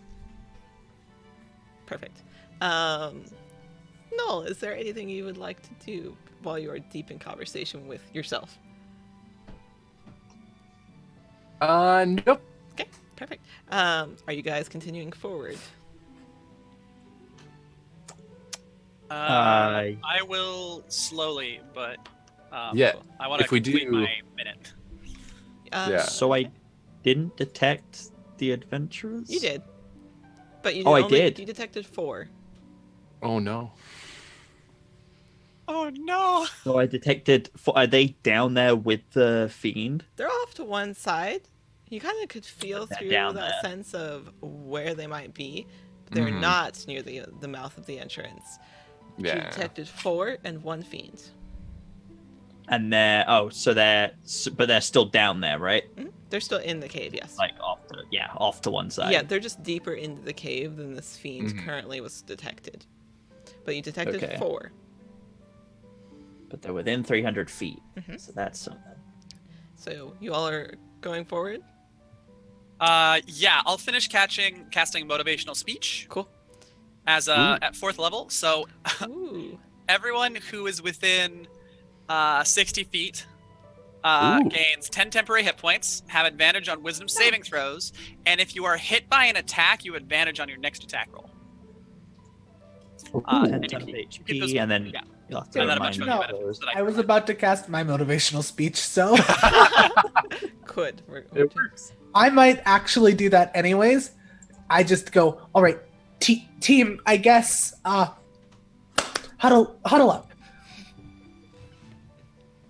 Benji's told us there's something kind of spooky in there, and Very spooky. the best I got is, please don't die. I visit most of your shops rather frequently, and one of you pretty much employs me, despite the fact that I have a running bar tab. I'm still we can deal with that later. If we don't die, maybe the bar tab goes away. I'm snarky about it, but we should definitely save our friends. None of us are going to die. Benji, Hmm. don't say things you can't promise. His like bubble ears droop a little bit at that and kind of slumps a little. Or sweet bean. Now, let's go kick their asses. Yeah. Yeah, That's- That sounds kind of aggressive, but okay.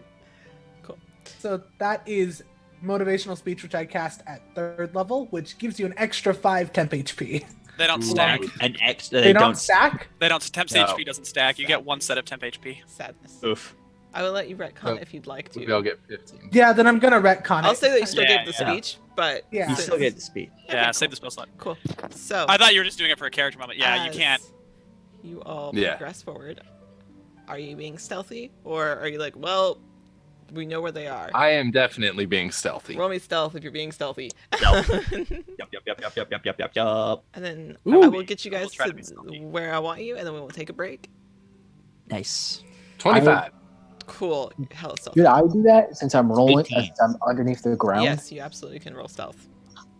18. Cool. 15. Hey, nice. Cool. 12. Cool. Uh-oh. The fact that I Could still have a could plus 3. my mole give me the help action? With this, yes, I will allow it. Since you Try the are other- burrowing. No! Is that worse? In that one. You need different no. dice, cleric. Cool. You're going. We've rolled a lot of nat ones. I know. Yeah. Okay, cool. So yeah, for the majority, Don't worry, we're getting them all out of the way now. for the majority, you all are very stealthy. It's true. You can hear the mole under your feet digging a little bit, but it's not super loud. Just kind of digging. As you approach into this cave, those of you with dark vision, since a couple of you don't have it, as you guys walk in, you notice that there's actually blue crystals that are lining some of the walls and some of the rocks. Those of you with dark vision and kind of with the illuminating aura of these crystals can see off to one side a hoard and a pile of collected gems and treasures that look decades old, left behind by the dragon that was previously here. Ooh, But as you enter and you see this pile of this hoard in one corner and these luminescent blue crystals on the walks and on the walls, in front of you, barely illuminated by these crystals, is a large, grayish, hulking figure kind of slumped over at the moment. You all are stealthy enough where you can sneak up on him, Okay. but you don't recognize what this is. At least your characters don't. Mm-hmm. What would I you would- like to do? I'll keep moving forward quietly. Cool. Yep. I have a dumb idea. I have a dumb idea. I live for those. What is your dumb idea? How far away is the treasure pile from the monster? The treasure Oh, no. pile's a good 30 feet from them. Could we, per se, consider the pile of treasure as a huge object? Oh. Why? Because I want to animate object the treasure pile and attack it with a giant, with a giant looking behemoth treasure pile as a weapon, as a monster. Treasure mech. Look, I was gonna try and cast Shatter. on That's the something treasure Elon pile, Musk so- would do. Tell me I'm Hold wrong. on. Okay, no, it was not big enough. I rolled odds for if it was and evens if it wasn't. It was an even, so no, it is not big enough. Okay, how big that's is it then? We'll say it's like what's a. it reach? We'll say it's a. The pile of golden treasure looks like it's a medium-sized pile. We'll say adventurers have come through and taken things throughout the years, but it's Okay. still there. Okay. Is there Okay, anything else? Uh, I'm gonna start. I mean, how tall is the ceiling? Like how? Oh, the ceiling's a good 100 feet up. Oh, okay. I'll cast fly on myself then. Cool. Ooh. You cast fly on yourself. And just start. Yeah, on myself and just start hovering. Cool. So this is a quick question for just future reference, for future plans. Nothing that's like I'm planning, just future things. Right. Just for you, like, Right. Of course. Right. Is there support pillars in this cave that is holding the ceiling up? There would be. You know, rumors. But keep in mind, there's also a cliff off to one side as well. Oh, okay. So a cave-in wouldn't be possible. I mean, it would be possible. However, there's also a large cliff off to one side, Mm, which the DM put there for reasons. So, Mm-hmm. Mm-hmm. okay, yeah, cool. Okay. Anything else? I'm a close-up. I'm a Ooh. close-up person. I gotta get there. Yeah. Yep. Cool. do I see the slumped over creature? Yeah. You can kind of make out a figure in this blue luminescent color of crystal, but you can't quite make out what it is. How big is it? Okay. I would like to cast hallucinatory terrain around the creature Uh-oh. in a cube Oh. because it's a cube.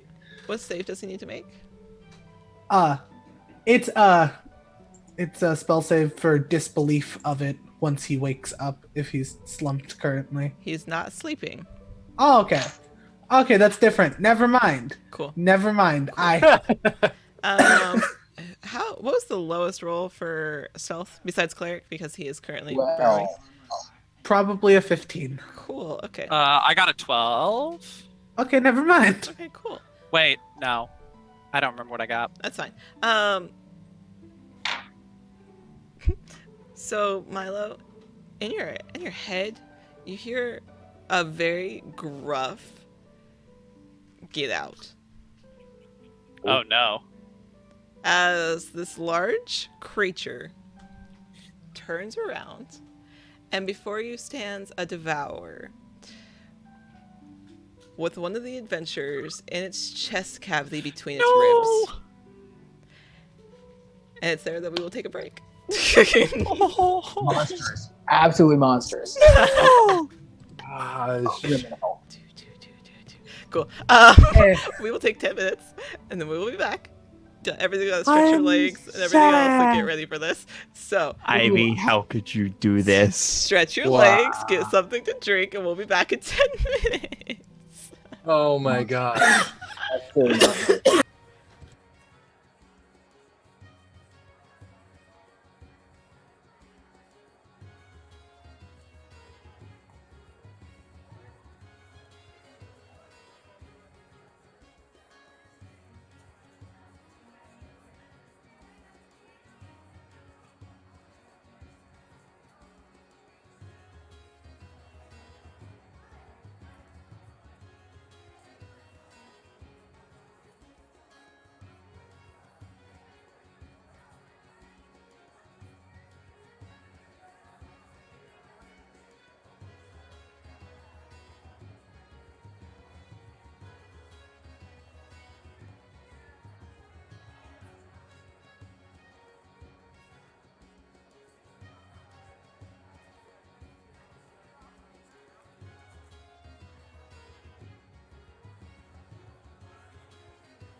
Well, we are back. So.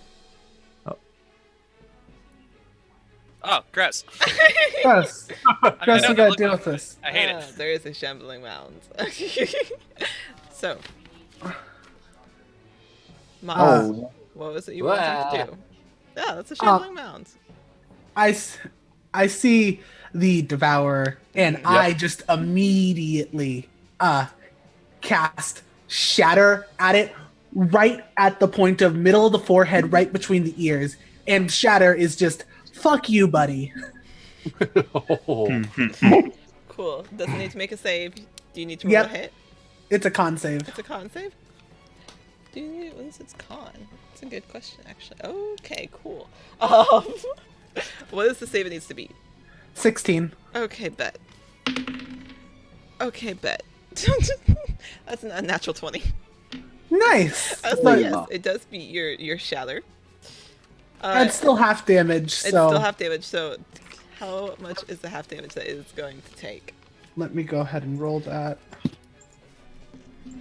And then, in the meantime, if everybody wants to start rolling me their initiatives. I switched dice. I have 2 entirely new dice stats, so hopefully I'll roll a nat 1 or something low. Cool. So if you I was trying to use D&D Beyond to roll the dice for it, but it wasn't working, so it's going to be 68 halved. 68 Just give me halved. 12. Ooh. All right, if you all want to put your initiative order for me in the Tellus chat, I will grab it. Yes. Perfect. That's going to be... Oh, I guess I should. It's going to be 12 damage. 12? 24 halved, so... Still damage. Still damage. Still damage. Everything counts. Perfect. All right. So, put your... And by homebrewed Devourer, you meant it has 15 hit points. Yeah, that's totally what I meant. I totally meant that it was weak as hell. Uh-huh. Glass cannon. Glass cannon. Sure, yeah. All right, Roll for cool. and my initiative roll is 16. No, 15. 15? Perfect. Okay, cool. What's your dex? My dex... Or your modifier? my modifier? Mhm. That's a +1. Okay. I'm just proficient in a bunch of dex skills. There. All right, so we've got Cleric at a 19. Nick at a 23. Fabulous. Fabulous. We've got Andrew at a 17. Moss, you said what? You got a 15? 15, yeah.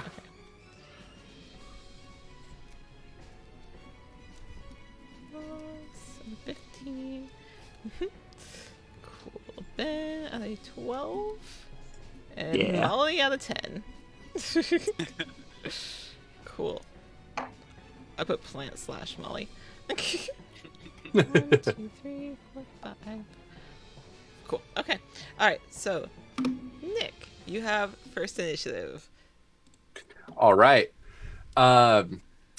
Jola is going to just take off running towards it to try to get up close into melee with it. Cool. Yeah, you can make it. Okay, cool. And then as soon as Jola gets there, they just shout "now!" and springs off the top, revealing another gnome standing underneath it with 2 daggers in hand. I knew it! That starts stabbing. Amazing. So you see 2 3-foot-tall gnomes. All love right, it. let me change your name here. I gotta go change your name. All right. Cleric, who are you redeeming inspiration for? Cool. Thanks, Cleric. Can you do that? I don't know if you can. That feels illegal. Not Like, really what's one of those things that feels illegal That's what I but was isn't? just thinking Yeah. of. I've earned it. I've earned it. Have you? It's just for a future thing, but I want to see this gnome spring up. Oh my god. Alright. I'm gonna move Nick's token here. Cool. Boop. Alright, there you go. All right. Alright, so are you hitting it with 2 daggers then? So let's see. Nola is going to. I forgot Nola actually has a rapier. Oh, okay. Not Go two for it. daggers. Sure. So they have a rapier, which is probably like small because Right. you know Right. the It gnome. would have to be. Right. I know. Yes. Yeah. Cool. Yeah. So he's gonna go ahead and attack with that, which is going to be a 24 to hit. Damn. Yeah, you hit. All right. How much damage are you doing? That's going to be 1d8 plus 4. Let's see, that's 7 plus sneak attack, God, I love them. which is going to be. Come on, roll that, please. Nope. Come on, D&D Beyond. There we go. Oh, that's 2 1s. For a total of 14 points of damage. Cool. That's 0. It's true. Okay, so I would like to say, Milo, you were just given advantage to Molly, so they have an inspiration point, I should say. So you have 1d4 to their roll, just so you're aware. Perfect. All right, so yeah, the rest of the party sees as Joel just takes a running start. Goes, now suddenly the coat falls away as there are now not 1 but 2 of them standing there. Nola pulling out and brandishing a rapier and running at the devourer and stabbing at it for a whopping 14 points of damage as you stab into the side of his leg. Beautiful hit. This is getting out of hand. Now there are 2 of them. Damn it! I was gonna do that. They multiply. We should not have made this bargain. It was a 2-for-1 special. Yep. Cleric, it is your go. You are currently burrowing in the ground. What would you like to do? Yes. Where am I located underneath the ground? Am I underneath? You're getting there. You've been burrowing this whole time. You can hear the party above you. Okay. So here's my second question. Mm-hmm. I have several questions then before we really Sure. get into this. We established that my mole is large, correct? We did. Okay. Good to know. Yes. I'm under. And what size would you say the devourer is? Is it a devourer is like small to medium, large to medium? It is large. It is large? Okay. It is. So, as a Draugr, I have a spell known as Enlarge and Reduce. Uh-huh. So, what if I cast Enlarge Mm-hmm. on my mole that is currently buried underneath the ground to make it 1 size bigger, Mm-hmm. and then command my mole to consume the devourer? Right. It won't grow larger if it's underground. It grows until it fills the space. It would have to be out of the ground first, just so you don't do it in the wrong order. Okay. So then we bust out of the ground, and then as soon as we bust out of the ground, cast Enlarge Yes. to swallow the devourer. Yeah, hold the action. No, that does look cooler. Just Just as it bursts out, it gets boom. Oh my god. The answer is you can certainly try. well, then that's exactly what we're gonna do. Bet. So you're coming up from under the ground. First off. Right underneath it. Yes. Great. So you come up, Mm-hmm. and then your action is to try to eat them. Yes. Cool. You do that, and it teleports away from you, as it now is closer in front of your own party. What? Oh, Yom came out of the ground like, and be consumed by the dirt. What? It literally looked down at you. What? It heard the rumbling underneath its feet, looked down at you, and then moved closer to the party as, in a blink, it just shifted and moved. Mm. Don't like that. Would that technically be my action? It would be, because then I need you to roll me. Let me see here. Let me see what I want you to roll. Because one of your party members was standing right there. Actually, 2 of them. No. I completely fucking forgot. because there are two no. gnomes, Noah and Joel, who are currently standing right there after rapiering it in the leg. So, actually, Nick, roll me dex saves for both of them. We'll see if they heard it coming and can get out of the way in time. All right. That's a 19 for one. I think they have the same deck. Yeah, they both have. Okay. 19 and then a 16. Okay, cool.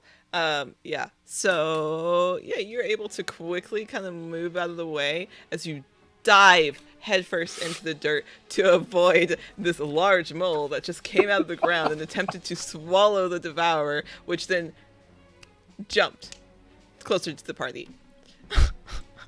Why are there two gnomes here now?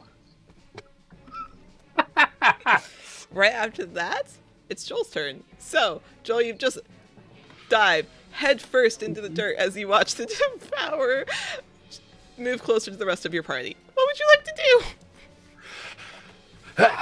Can I turn back and run that direction? Yes. Now with Jola's actual speed? Yes. Yes, you may.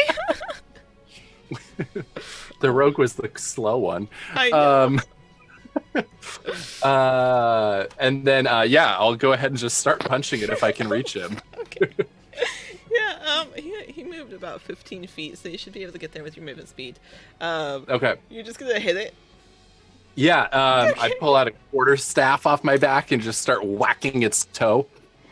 Yeah! Wow! That was the natural 2 on one of them.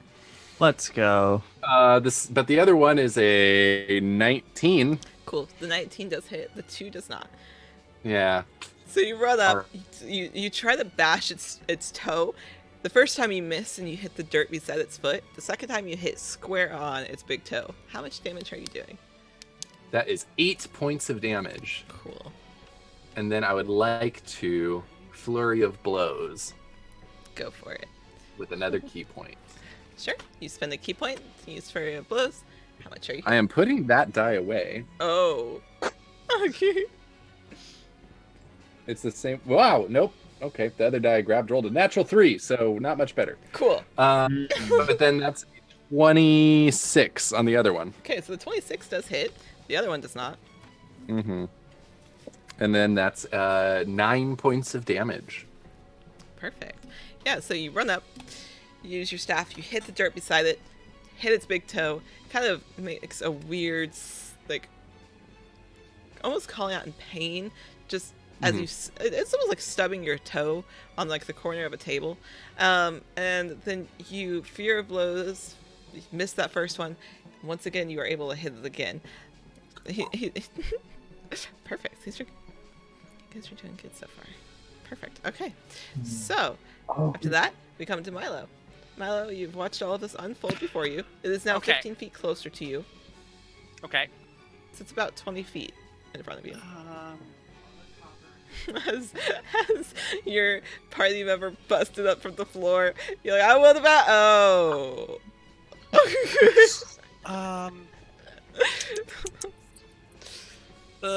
I realize I have too many concentration spells. I shouldn't have cast fly yet. What a mistake. Yes, you are flying, yes. Yeah, I wish I wasn't. I wish I hadn't cast fly yet. I'm going to fly to be exactly 60 feet away from him. Okay. Or it. Okay, you fly. I'm gonna land. You land. And then I'm going to cast animate objects on the money pile, but I'm just going to target like individual coins, and I'm going to animate 12 coins. It's 12. Cool. 12 animated coins.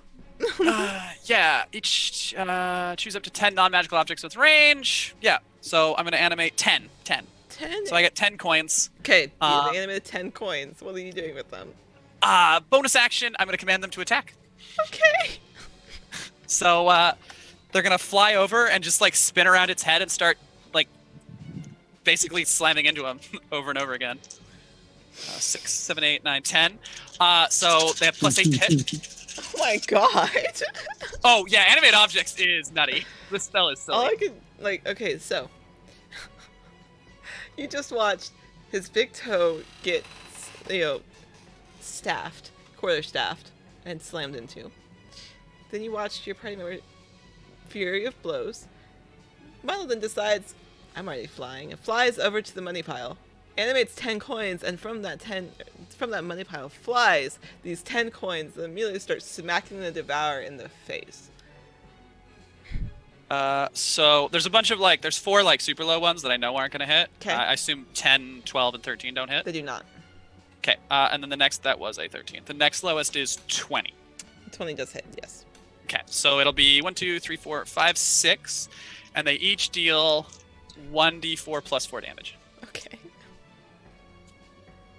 So it'll be 6, 12, 18. It'll be 24 plus whatever I roll on the dice.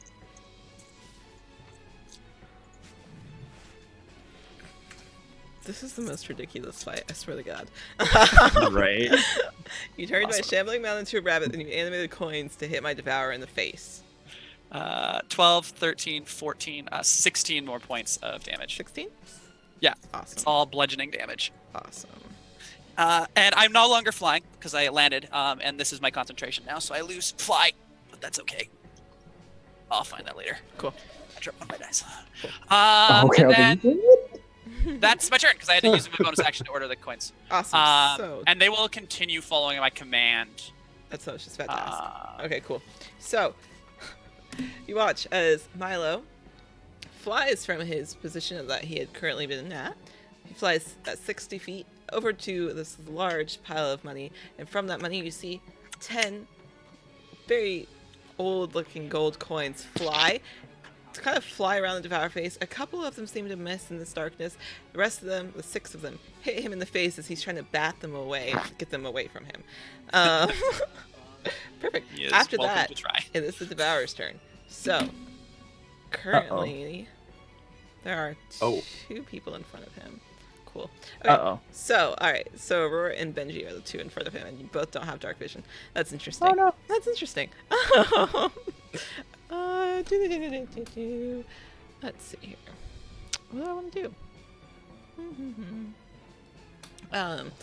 As you can make out the devourer and the bluish luminescent crystals, you can see that the person stuck in his ribcage seems very small.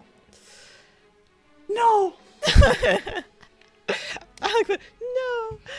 As you presume, it's Moxie, the small halfling druid that is stuck currently in his ribcage. She is unconscious.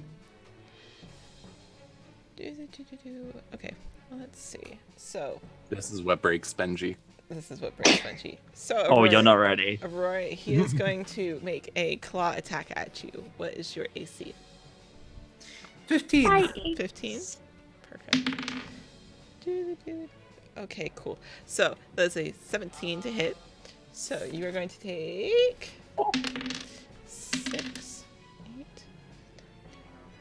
13 points of slashing damage. Plus,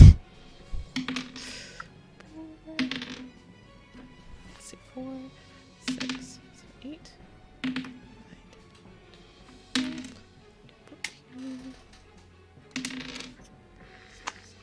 17 points of necrotic To who, sorry? to Aurora. I'm gonna go ahead and cutting words that. Cool. So, And, No running in the library. No, no. Actually, now that Milo's seen who's in the chest, Milo is angry. Oh, Milo is. He Oh. he Are just they all yells, angry? You're not hurting another one of my friends. Oh, And yeah. that'll reduce the damage by 6. Cool. So Oh, boy. heal for 6. Cool. So, Okay, cool. so what does Milo yell when he cutting words that? You're not taking any more of my friends. Cool. He's just the angry soft boy. Angry soft boy. Cool. Then it is going to use its other action to turn around and Uh-oh. try to swipe out with his other claw at Benji. So, AC 13. what was it? AC 13. Does a 21 hit you? We're doing this. We're doing No. this meme. This is the meme we're doing. Does a what hit? 21. I'm gonna cutting words that. Cool. killing word's that. So let me figure Oh out. wait, hold on. I already used my reaction. Never mind. Oh, yeah, you did for Aurora. Aurora. So Yeah. then you're gonna take 7 points of slashing damage and. Oh, okay. 7. I'm glad I cut the 19.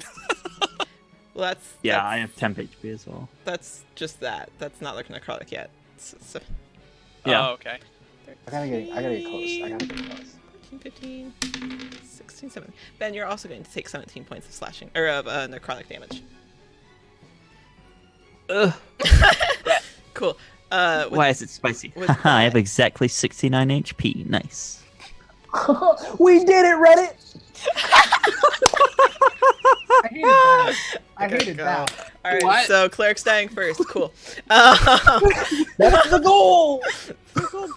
All right, so the devourer in front of it, you can make out what you presume to be Moxie in its chest cavity, unconscious, as he takes one claw, slashes Aurora across the chest. Benji, he comes up and slashes upwards, across your stomach and up. Oh, After that, it is Aurora's turn. Aurora, what would you like to do? Alrighty. Aurora is very not happy at this point. I'm sure. Also, this bitch wants to play hardball. Let's play hardball. And you know what she casts? She casts Frost Fingers at 3rd level. Ooh. And Nice. what does it do? Frost Fingers at 3rd level emanates a 15-foot cone of ice from her fingertips, and you are going to take 4d8 cold damage on a failed save, half as much on a good save. It's a 16 con save. So he does have resistance to cold. oh, that's Oh. rough. Wakey. Cleric? I hated that. This is why cleric's dying first. You say, watch me not down you. The devourer turns to focus on. The entire party decides to. I will say, Yom is built to tank, so come at me. Oh, all right. So- Aurora's not. So how much is it to hit? Surprisingly, neither are Jola and Nola. They're not. I have 11 AC. I was like, watch, like, bet. It's a con save. It's a con save. Cool. Cool.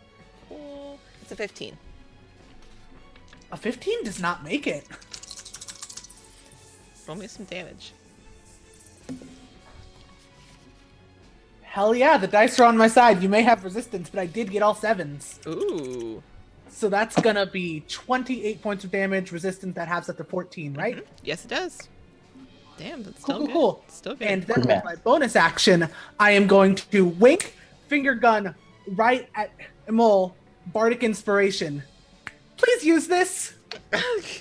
Yo, I'm about to add the inspiration from chat for thanks for ever gifting me that. Oh, yeah. And your inspiration, boom, we about to get it. We're about to go. Bet. All Let's right. go. Cool. Do it. I need that Bardic Inspiration for reasons. Do it. So you kind of wave at the devourer a little bit with this cone as it seems to frost over your fingertips a little bit and hit him. He looks a little taken aback, but seems to be standing. Perfect. All right, so Ben, what would you like to do? Benji has just been slashed across the chest. You watched Aurora get smacked as well, and then respond in turn with some cold damage. What would you like to do? So I can see that it's Moxie in the middle, right? You can. Inside this, yeah. Yeah, you're Alright. at this point when he got up Um, close. You're very capable of saying that it is Moxie in the Yeah. chest cavity. So I would like to say In I battle rolled so for which far- party member it was, and it was Moxie. So I was like, what? throughout all of this so far, Benji has been relatively calm because he's quite a, he's a gentle soul. But seeing this, just a burning flame just starts inside of him, and he's just like, he just says, "You took my adventurers away. Now you try to kill Moxie? No!"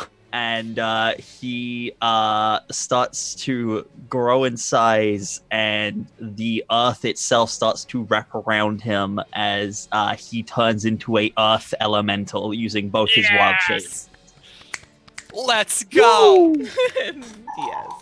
Yes. Very cool. Do I get an attack after that, or is that my full action? I believe that. Are you a moon druid? Yes. Okay. Then you wild shape as a bonus Then action. it's a wild. Then it's a bonus Hell action, so you still yeah. get your attack. Punch it. Cool. Yeah. So I just grow probably double my height to be just a massive earth elemental. And I'm gonna just stand over it for a second. Mm-hmm. You're almost out of Just- eye. Yeah. Oh. Wait. Oh. It's large. What am I like? What is it? Smaller than me now? You're about the You're same. both large. Wow. You're Cool. about the same. It's a large creature. It's a large fiend. So The earth elemental just growls and punches it in the face. okay, Straight up, just roll a hit then. massive fist into the face. Cool. I need to pull up these earth elemental stats now. Hold Yeah, on. you do. Cool. You still have to roll a hit. All right. Woo. That is a 19. Yeah, that hits. Cool. Would you like me to roll the second attack first, or do the damage first? Do the damage first, and then I will have you roll your second attack. All right. So it's 2d8 plus 5. Well, no, my d8. I do apologize for being distracted. I just want to make sure I'm doing modding. You're fine. 4, I forgot for the same. 5. So 9, 14 bludgeoning damage Perfect. on the first one. Okay. And a 13 plus 8 on the second one. Okay. So that hits, right? 13 plus 8? Yes. Yes. Cool. So that's another 2d8 plus 5 bludgeoning. Whoop. 5, 4. That's another 9 plus 5. So another 14. Perfect. Ah, Perfect. Perfect.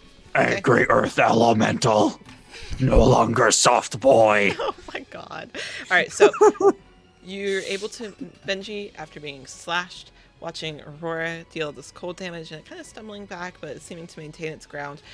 Benji just seeing the outline of Moxie unconscious stuck in the Devourer's chest cavity in a rage turns into an earth elemental as your skin kind of cracks slowly and becomes hardened as you grow in size.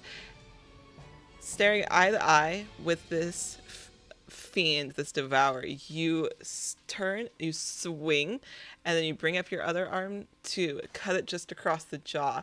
As both hit, and he fumbles back a little bit and seems taken aback that you managed to land a hit to its face. Very Good. I'm not letting up on this mofo. Cool. It ain't gonna happen. Milo, Molly is next. What does Okay. Molly like to do? Molly is going to. Molly's gonna be Molly and take the letter opener and then run at the thing and just stab at it. I love Molly so much. She, because it's her favorite adventure. It is her favorite adventure. That's in the thing. Yo, The druid was always extra nice to her, She was. to no one's surprise. So Molly is extra angry. Extra Mol- angry plant Molly. Let Molly angry. I'm gonna use a green die because green plants actually use the dark green die. Ooh. hell yeah. It's a 19. It's a dirty 20. Yeah, that hits. Nice. Look at Molly.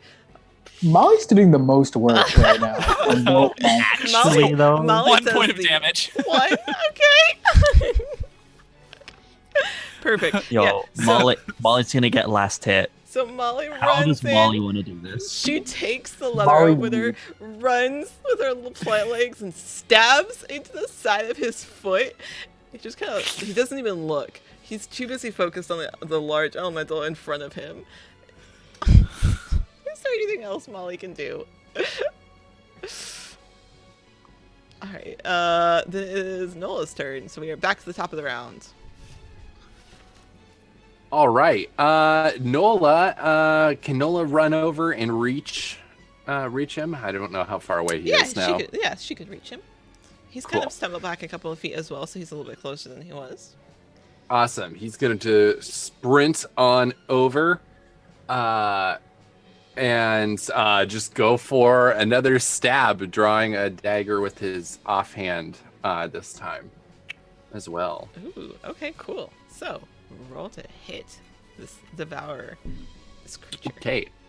That's a dirty 20 to hit with the rapier. That does hit. So that is... and then I'm assuming people are in melee with it. Yes. Molly is, as well as... Great. I know Molly is. Aurora is not. Benji is a earth elemental. So Molly is technically who is melee in front of the fight. D&D Beyond does not like rolling sneak attack for me. It does. It rolls so low. But that's a total of 18 points of damage from Nola, and then with the dagger, that's a natural one. Oh, whoops! What were they trying to hit with? I have hit with half of my attacks. I know. And what was Nola? What was the second attack going to be? That's the same. It was just a dagger. Okay, cool. Strike at it. Yeah, so you land a decent slash across his leg as he actually seems to pay attention to that hit and looks down, and you go to bring that dagger back up in that same wound, that way you can add insult to injury, and you just miss as he kind of almost kicks you off, just kind of pushes you away from him. It was a bad hit though. Is there anything else that Nola would like to do? That's all Nola's got. Cool, good for Nola. She's doing good. Cleric, it is your turn. You came up. Okay. You tried to eat the Devourer. You then watched Benji and Aurora take damage. The Devourer has coins flying around his face, and there is a large earth elemental now in front of him, and a small plant that is stabbing his toe. What would you like to do? Don't talk to me or my son ever again. Yom sees all this. Yom looks at Milo like, maybe that clean boy got something. That plant definitely got something. Got good soil. They both seem like they got good soil now. And then so he's like, I gotta show him how Yom gets down and dirty. And just charges towards the Devourer and swings with his war pick. His first attack with his war pick. Okay, great. Roll a hit. What about the one who's literally made out of dirt now? That's an 11. I mean, he thinks that about everyone. So I'm going to roll a second hit because I get 2 attacks. The 11 does not hit, so roll me the second attack. 19. 19 does hit, yes. Okay, so that is a D, I think if I remember correctly, on roll 20, it's a D8 plus 5. And I'm going to do several things, so... Okay. So that's only 6 damage. Okay, 6 damage. But I will cast, yes. Again, Unwavering Mark. Okay. So it has disadvantage on attack rolls that doesn't target me, or deals damage to anybody else, and I can make a special melee attack against it in case it does, as a bonus action, with plus 5 extra damage. So we'll do that. And then I'm also, since I use both my attacks and my movement, I'm going to Action Surge and attack 2 more times. Bet. Go for it. Let's go. Let's go. All right. Let's go. This is such a good party. I love this party. If I wasn't trying to kill you great. all. If I wasn't trying to kill you all, it'd be a good party. Wow. I'm never using physical dice again. What did you roll? I rolled a 4 That plus 9. That is a 13. That does not hit. And a nat 1. That also does not hit. Buddy. I know in an That is alternate rough. universe, a nat 1 is perfect, but I'm sorry, it's just not here. Yeah. Were you trying to hit with the weapon again? Yeah, it would be both times with the war pick, but you know what? At least I'm now here in the fight, which is what he's built to do. He's built to Correct. be in the fight. Cool. So I will you say run up. You get 1 solid hit as he is locked eyes with this earth elemental and just looks furious after you take that one hit on him. He's turned his attention to you, but is able to kind of maneuver around the other attacks that you make. Is there anything else that you would like to do? He's gonna take out his shield. That's gonna be the last thing he's gonna do is take out his shield. Yeah. Okay, you take out the shield. Yeah. So now my AC is 18, and I can now use protection. Cool. Noel, it is your go. Woo! All right. I'm gonna go sprinting toward, or I'm standing right next to it as Yes. Jola, right? Yes. Okay. In that case, I'm gonna wind up my fists and pow. Perfect. Well, that's 21 for the first hit. That does hit. Okay. 21 points of, let's see, 21, and then 9 points of damage. Okay. I think we'll find out. I don't know what the homebrews are. Stunning strike. Stunning strike. I need it to make a Constitution saving throw, DC 13. DC 13. Cool.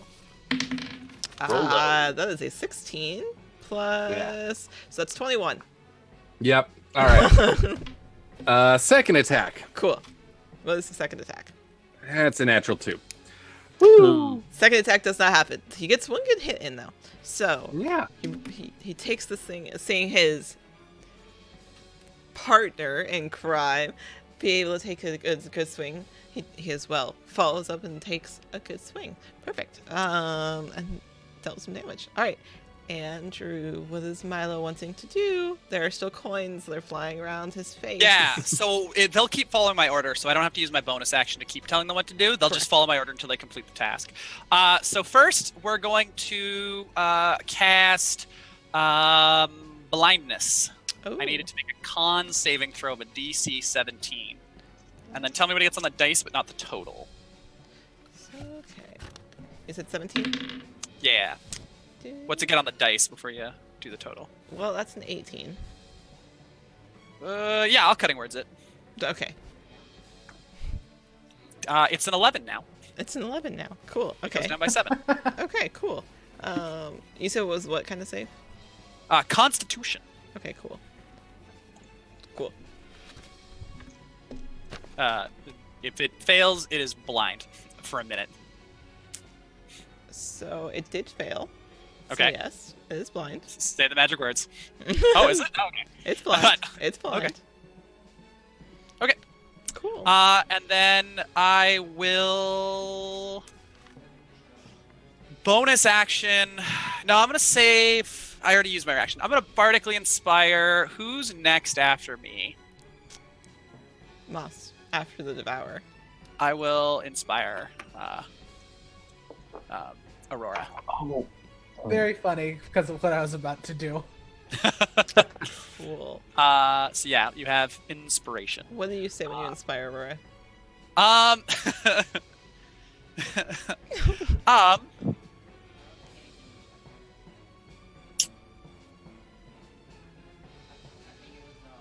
Anything This guy's nothing. I've seen you take bigger guys down in the bar or in the tavern more often than this. Aw. And then my coins are gonna beat the shit Yes, out I of was gonna say, tell me what this poor Devourer is gonna end up with a black eye just from his coins. Screw Benji punching him in the face. It's gonna be the coins. That'll miss. Cool. The lowest is an 18. Okay, that hits. So Okay, so it'll be I missed with 1 then. cool. So, So I'm gonna 9 damage hits. everything else. And one's nat 20, so I'll do that afterwards. Okay, cool. So 8, 16, 24 to be 32 damage before dice, 32. and that's not including the crit. That's just the other 8. 3, Correct. 4, 5, 6, 7, 8. That's cocked. It's cocked. 3, 6, 10, 14, 16, 19 points. Okay. And then the crit is nice. Will be 14 points. So 19 plus 14. Perfect. So 23. Perfect. 3 minus 23. Perfect. Okay. Awesome. All right. These are good hits. Cool. All right, yeah, he's looking a little rough. He's looking a little hurt and damaged, and he's taking a couple bruises to the face as well as some slashes to the legs and his feet. Is there anything else you'd like to do or can do? I am out of stuff. That's Cool. So that's me. cool. So it is now the Devourer's turn. Let's see. Milo is currently not right there within melee range. I'm 60 feet away. You're 60. Joel and Nola are in range. Benji is right there. Aurora is right there. In its face. Yep. There are also 10 coins. Olm is right there. Correct. And Molly. Olm is And right I there. will They have say- disadvantage against everyone except Ulm. That's Yep. fine because he is going to. God, I feel so bad for all of you. I need y'all to make me a DC 18 saving throw, please. Yeah. Con save. Oh boy. 6, 8, Sorry. 10, and this green one is the plant. What do I have to my con? Please have something. Oh, wait. Meets on. it, beats it? Yeah. 17 plus Joel, 1? Does that beat? Meets it, beats it. Exactly 18. I rolled a Cool. 17 and I have +1. Benji passes. Yes. Oh, wait, no. Wait, no. I need to make it with the elemental stats. Hold on. Yes, you do. So you can't. Oh, never mind. I pass it by. I have +5. Cool. So yeah, I pass that. I'm going to use my bardic inspiration. Use your bonus It's a inspiration. D10. Ooh, nice. Nick. Yeah, I'm seeing if I have anything. Okay. That helps. Cool. I Can make I it with that bardic inspiration. I make it at 19. 19. Yes. Cool. You're still gonna take half damage even if you pass, just so you guys know. Okay. Uh-huh. So like What did 3 you? coins passed. 3. 2 coins passed. 2 coins. 2 coins passed. I think they just die instantly, even Cool. anyway. No, they have 20 HP. Holy shit. What? They will probably not make it through this. So I fail both of them. you failed And both. Molly failed, so Molly is going to die. Okay. So if you. I take wait. I'll say this. First, I got a dirty 20, so Uh-huh. I pass. But Uh-huh. if Molly's getting hit, Uh-huh. I'm going to use my reaction of fighting style protection and Yes. give them disadvantage to another. Oh wait, no, they already have disadvantage. Wait. Yeah, it's not an attack Oh, roll, no. it's a saving throw. It's not an attack roll. Oh, okay, wait. No. Fuck. Okay. Can I uncanny dodge this? How far does your encounter dodge let you move? It doesn't let me move at all. Cool. It just reduces the... If you pass, you take no damage. No, it's just when an attacker you see hits you with an attack, use Oh, a reaction to have damage. That has to be an attack. Right. It's evasion that you would use to dodge it. Oh, it has to be a dex save for evasion, though. Right. That's why I was asking So, if this was okay, like that. cool. Milo, did you pass or fail? I am heading... Oh, that's right. 60 You're not feet there. away. Milo's the one Yeah, that's yeah. not there. Correct. Yeah. So who did all of you pass? Oh, except for Nick. Yes. Cool. Hmm. No. So those of you who passed are going to take 30 points of damage. What type? So you're going to take 30 necrotic. Nick, you're going to take 60 necrotic on each character. They're both down. Oh no! Oh, you have unlocked a rage monster. As So it was 30 necrotic, right? 30 necrotic. Yikes. Remember, That you is are nice. HP for your earth elemental. Yeah. Okay, cool. So you watch as this blinded, battered devourer, in a moment of fury, kind of tap itself, and a wave of blackened energy comes radiating off within a 20-foot radius and hits you all. Suddenly you feel sick, you feel wheezy, you feel just unlike yourself as this energy overtakes you momentarily. Cool. Then it moves. As it jumps from right in front of... Oh, you're right, because it's got disadvantage. Yes. All the coins fall out of the sky, and Molly just falls over, and it's just like a blackened husk. She just The withers. pot, Yeah, like you- the pot breaks, and there's like dirt everywhere, and it's just As- like already rotted away. As you stand there in this front of this earth elemental, and everything withers around him, and the coins fall from the sky. You look as both these gnomes have also fallen off to one side. Yom, Short Kings together, immediately upset. Short King's gonna immediately upset. Cool. As the Devourer then turns once more on the Earth Elemental and is going to take his last action to try to swipe at this Earth Elemental, upset that it's still standing, and he misses. He swipes, but yet completely misses. Moss, it is your turn. Hell yeah. So, you see Aurora, I'm going to say she was doubled over by this wave of necrotic damage. She comes back up, obviously looking a bit gaunt in the face. Well, as gaunt as a Muppet can. As gaunt as a Muppet can, right. She screams in absolute rage, giving herself Bardic Inspiration, which I can do. Mm-hmm. And she casts out, using her last 4th level spell slot, another chromatic orb using thunder damage at 4th level. At 4th level, I can also add this. And baby! Wow. So does a 25 hit? It absolutely hits. Alrighty. Magic. 25, and that's going to be, let me check exactly how much damage. She's very angry. You watched as both your gnome friends went down. Mm-hmm. That's 7d8 plus 8, because I get to just add my Bardic Inspiration to that damage. Bet. So that's... Do I have enough d8s for this? I thought I did. I love when I get to say that. I love that. Mm-hmm. I do. But that is 78, as she said, we said no more of our friends, motherfuckers. And for flavor reasons, I would like that she hits this chromatic orb with her bat at him. Oh yeah, bet. Yeah, you throw it up in the air. Home run. Oh yeah, absolutely. You throw it up in the air and you smack it. It makes that bat smash sound effect. Oh yeah. So that's gonna be... I'm excited to hear this damage, actually. Mm-hmm. What you know about? I'm waiting for the soundboard. Our poor little nose. I don't have it on. 42 damage. 42 thunder damage. 42 Nice. damage. Very, Yeah. very cool. Get some. Cool. All right, yeah, you throw it up and you smack it as it makes an echoing sound throughout this cavern of that clanking of smacking a hard object. And you hit it square in the face, and it stumbled off to one side. It's looking so badly beaten, barely standing. Yes. And then with my bonus action... Wait, no, never mind. I can't do that because I used my Bardic Inspiration for me. Finish him. Cool.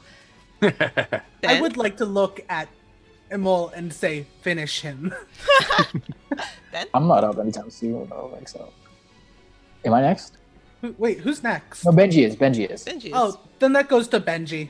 Cool. Go ahead, Ben. What would Earth Elemental Benji like to do?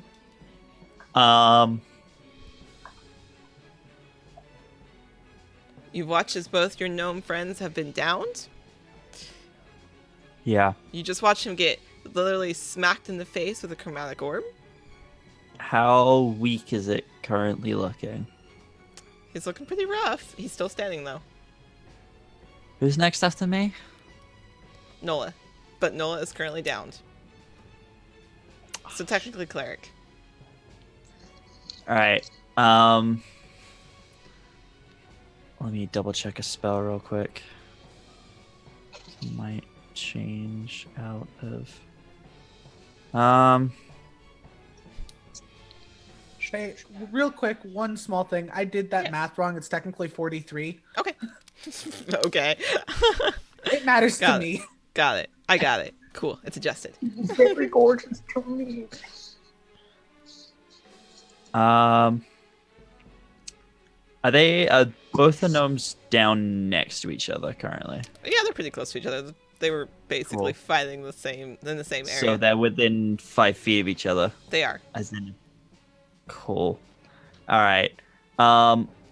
Earth Elemental is gonna look down at this pathetic creature.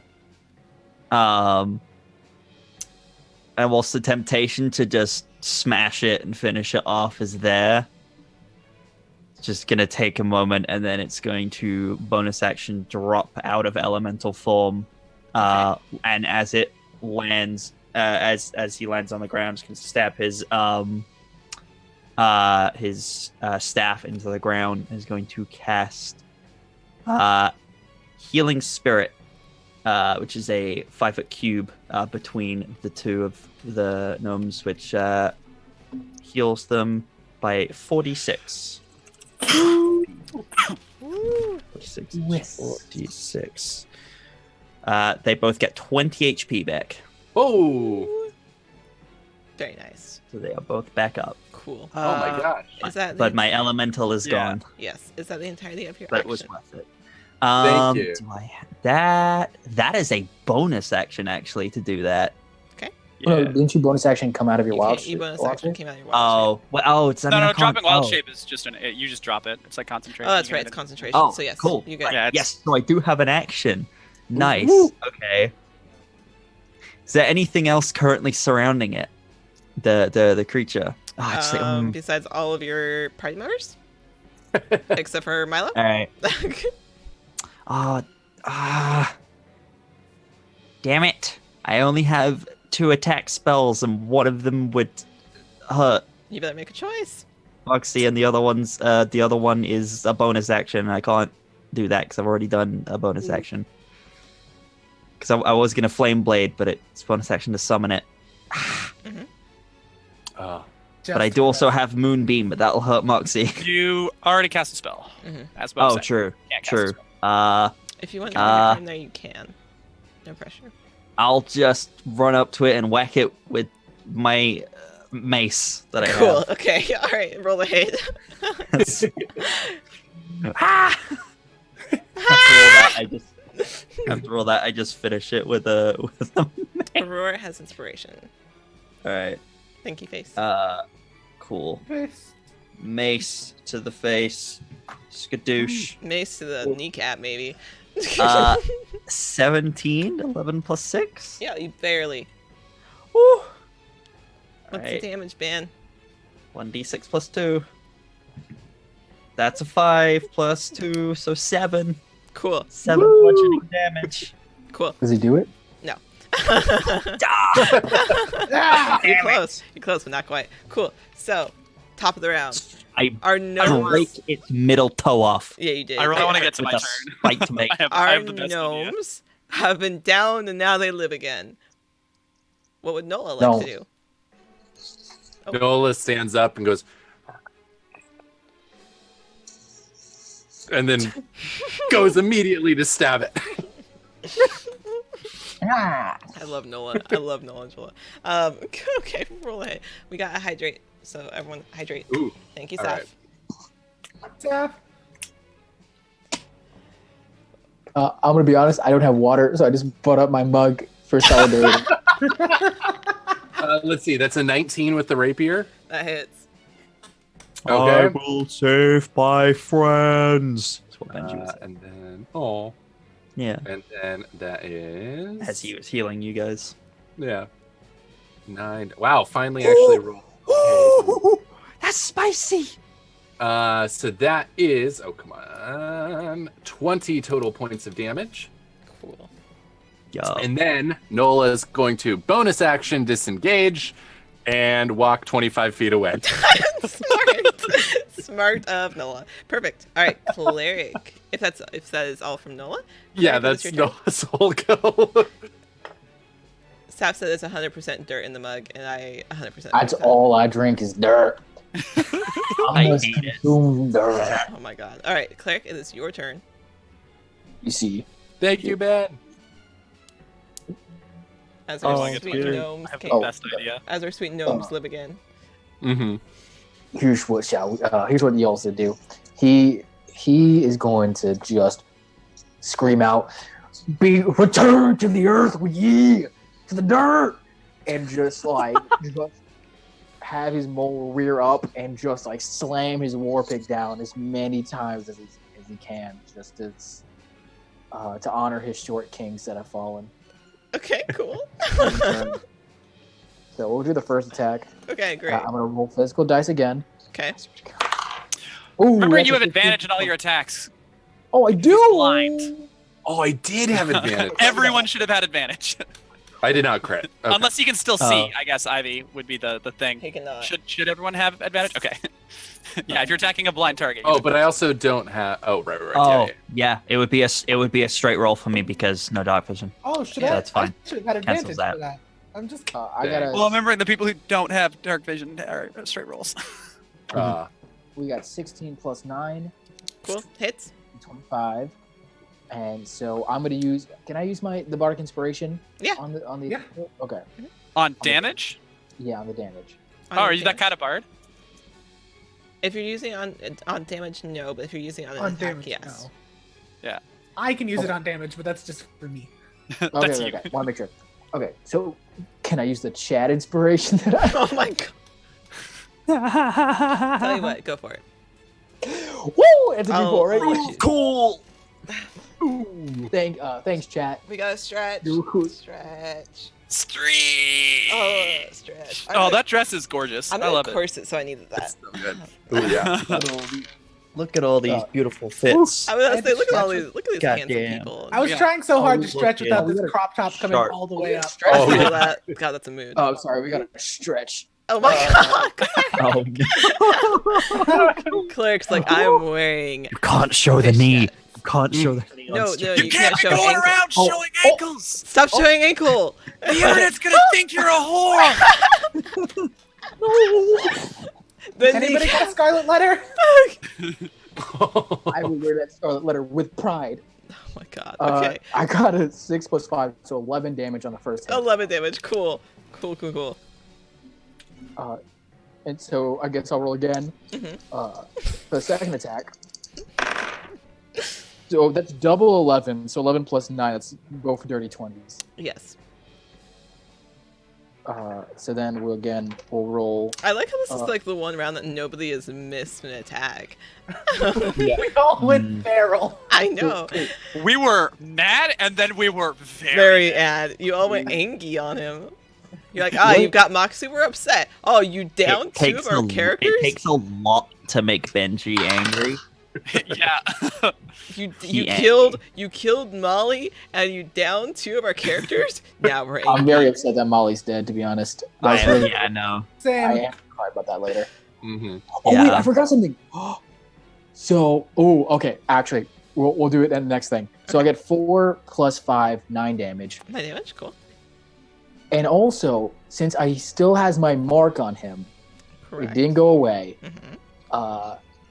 If the marked creature deals damage to anyone else, you can make a special melee attack against. Oh no! On your next turn, as a bonus action with advantage, and have plus 5 extra damage. So since he physically attacked, he did physically attack someone, right? That last turn. No, I think he didn't use an No. attack action. He used a. It Oh, was a saving It throw. didn't count It as was an a saving attack. throw, Yeah. yes. Yeah. Attack requires a D20 roll. Yep. I have all these things as reactions for physical attacks, and he's done none of them. That's the point. Weird. I mean, I did blind him, so swinging is probably not a good plan at this Yeah. point. Weird. It's almost like I All right, planned so that's these gonna things. be to quote Saf, "Yikey wikey." That's not that's- quoting Saf. That's no. Staff did say that in the chat. That's Saf but did. that's That Saf is something quoting that Claire. Saf did, in fact, say in the chat. But that is Saf quoting Thanks, Claire. Saf. Quoting. It's true. It's true. Okay. Anyways, Whose turn is it? is there anything else you can do, Claire? Or are you done? Nope, that's it. That's gonna Cool. end me. All right. It is Nick again with our second right. gnome. Joel, Noel is just like, yeah, your own jokes. I did that one already. Fine. I hate Finally, we what get some Saf just no said in the interaction. chat. I just realized this Yeah. monster has a baby carrier built right into. yep. Correct. I No. saw that. Hate it. Correct. Anyways, so Nick, what do you do? Okay. Dirty 20 with the first punch. Cool. You hit. All Jab. right. Stunning strike. Cool. I need a Tell me a save. DC 13 con save. Ooh, that is a 19. Okay, 10 points of damage still. Ooh, damage is damage. And second hit is going to be a 23. Yeah, that hits. All right, and that's going to be only 5 points of damage, but I'm going to spend my last key point for another stunning strike because I am mad. Another con saving throw, please. All right, bet. Roll a 1. That's actually a 10, so he still fails. Ooh. Okay, so he's stunned. Cool. Nice. Cool. Until the end of my next turn. Cool. All right, so he is stunned. Is there anything else you can do? He's stunned. Mm-hmm. I'm going to I'm gonna walk away. Cool. Cool. Cool gnomes don't look at explosions. Cool gnomes Yeah. with explosions. I love these gnomes. God damn it. Just Okay. walks away and starts arguing with Noel about how that was really his joke to begin with. I am so here for the gnome interactions, finally. Cool. It is his turn. He's going to use the same attack again. Isn't he stunned? He's stunned. Oh, that's right. He can't do that. So, Yeah, he can't do it. Can. cool. Let me see if he can They, do anything, actually. Technically Let incapacitated. me see if he can actually Yeah, do right. anything. We really are just like Failing on him. hanging up on him. We really are. Yeah. This is like that scene in JoJo where those three guys are just kicking that one. So he can still take bonus actions. Yeah. Fine. I'm just looking here. Bonus what I'd actions like are to fair do. game. I hate that stunning strike doesn't cause stunned. Yeah. Or does it cause the stun condition, or does it cause the incapacity condition? Cool. Incapacitated. The stunned is Okay, because you get it. You get advantage with attack rolls if they're stunned. yeah. So it's the stunned, which is also incapacitated. Incapacity. Okay, cool. Yeah. Right. How cruel do I want to be? As the... Yes. Extremely. It's a one shot. You want to be as cruel as possible.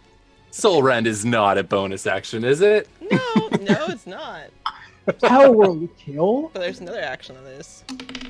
Cool. Okay. Well, that sucks for them. Oh no.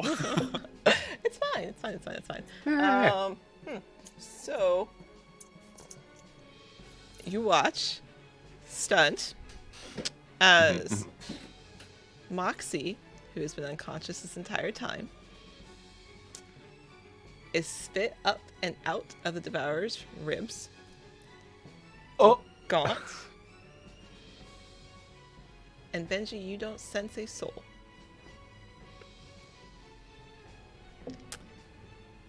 Do I think that casting Greater Restoration would do anything?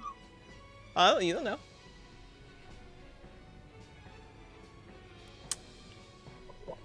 Can I do that? Wait, are we still in initiative? We're still in initiative. Yeah. Ah, No. Ha. I gotta have my moment first. oh yeah. You can all have your roleplay moment for a second while Yeah. I pull up the stats for this. Go ahead. Eom's sad. Eom's just like, oh, gotta put her in the dirt now, I guess. Aurora grips her bat, and you see cracks form up the entire side of every angle of that bat. Hmm.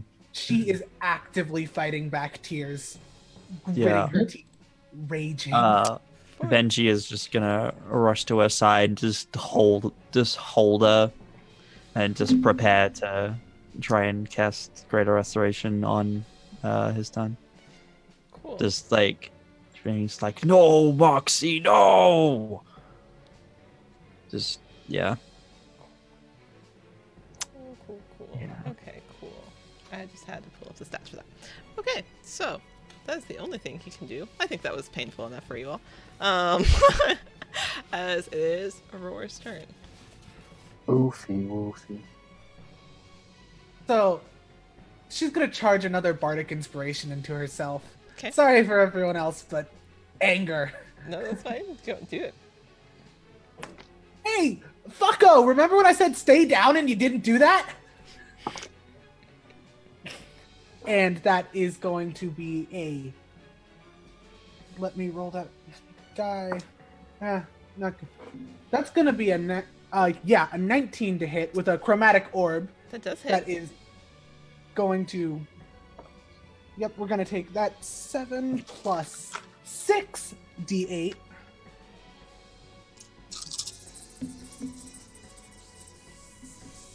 Thunder damage again.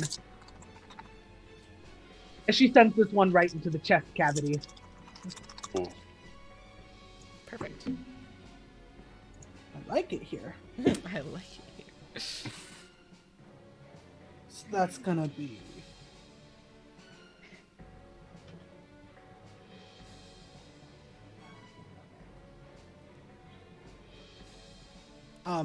26 plus. Whoa, brain. That's gonna be 33 points of thunder damage. Cool. 33? Mm-hmm. Very cool. Alright, he stumbles backwards. The chest cavity is now empty. However, it is now being illuminated by this chromatic orb as it almost cracks some of the ribs of this devourer. He stumbles backwards 5 feet. He's so close. You guys are so close. Cool. Alright, is there anything else that you can do?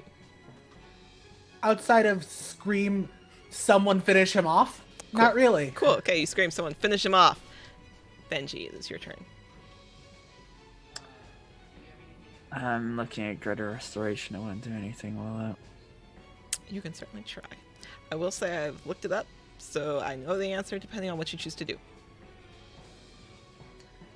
I mean, Benji would know with his knowledge of the spell.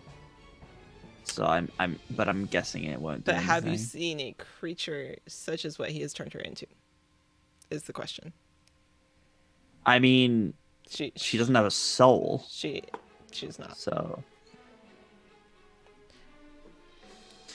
wait, so she is a creature right now. She She's is. been made into something. She has. Fuck it. Greater Restoration. Okay. Why not? Okay, you cast Greater Restoration.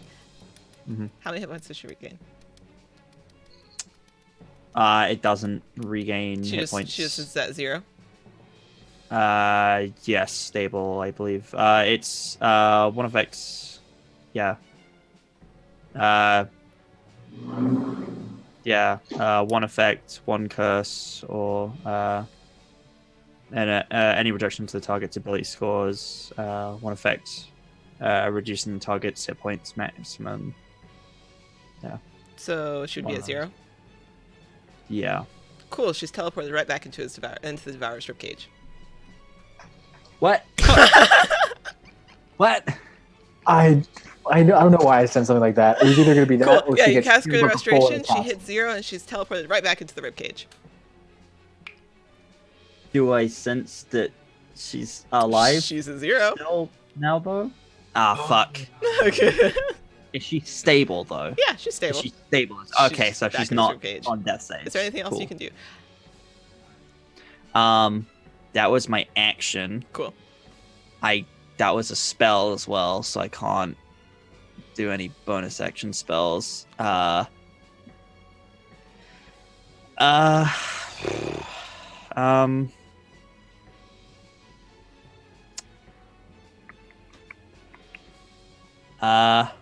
That's it, really. Yeah, no, I can't really do anything else. Nick, your character, we are top of the round. You are currently disengaged.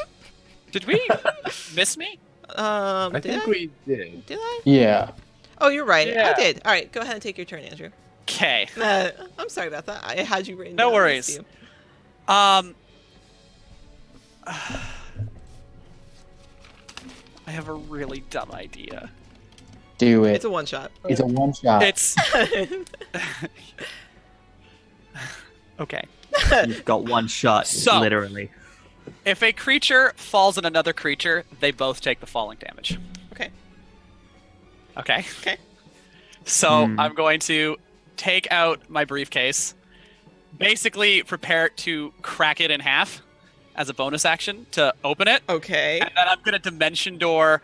I'm gonna dimension door 500 feet above the creature. Okay. And then crack it as I do, and drop 500 pounds from 500 feet, or as high as I can go, and then also fall on it myself. Cool. However high the ceiling is, I teleport to the roof. The ceiling is 100 feet up.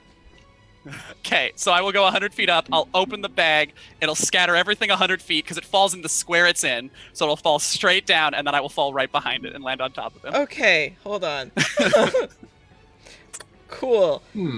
Will that affect Moxie as well? Correct. Probably.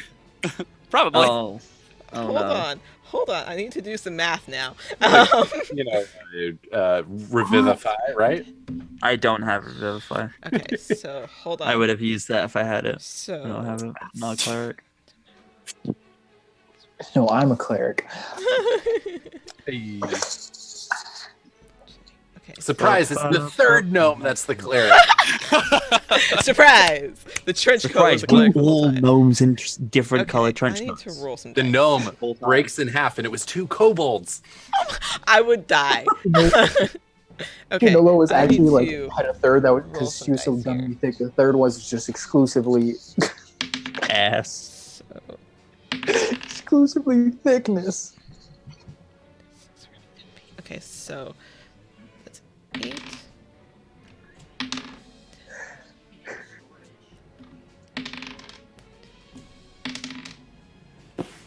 Also, would it hit Moxie? Because the way it is, it would hit the creature and not fall on That's Moxie. what I'm gonna find out. I'm rolling some dice.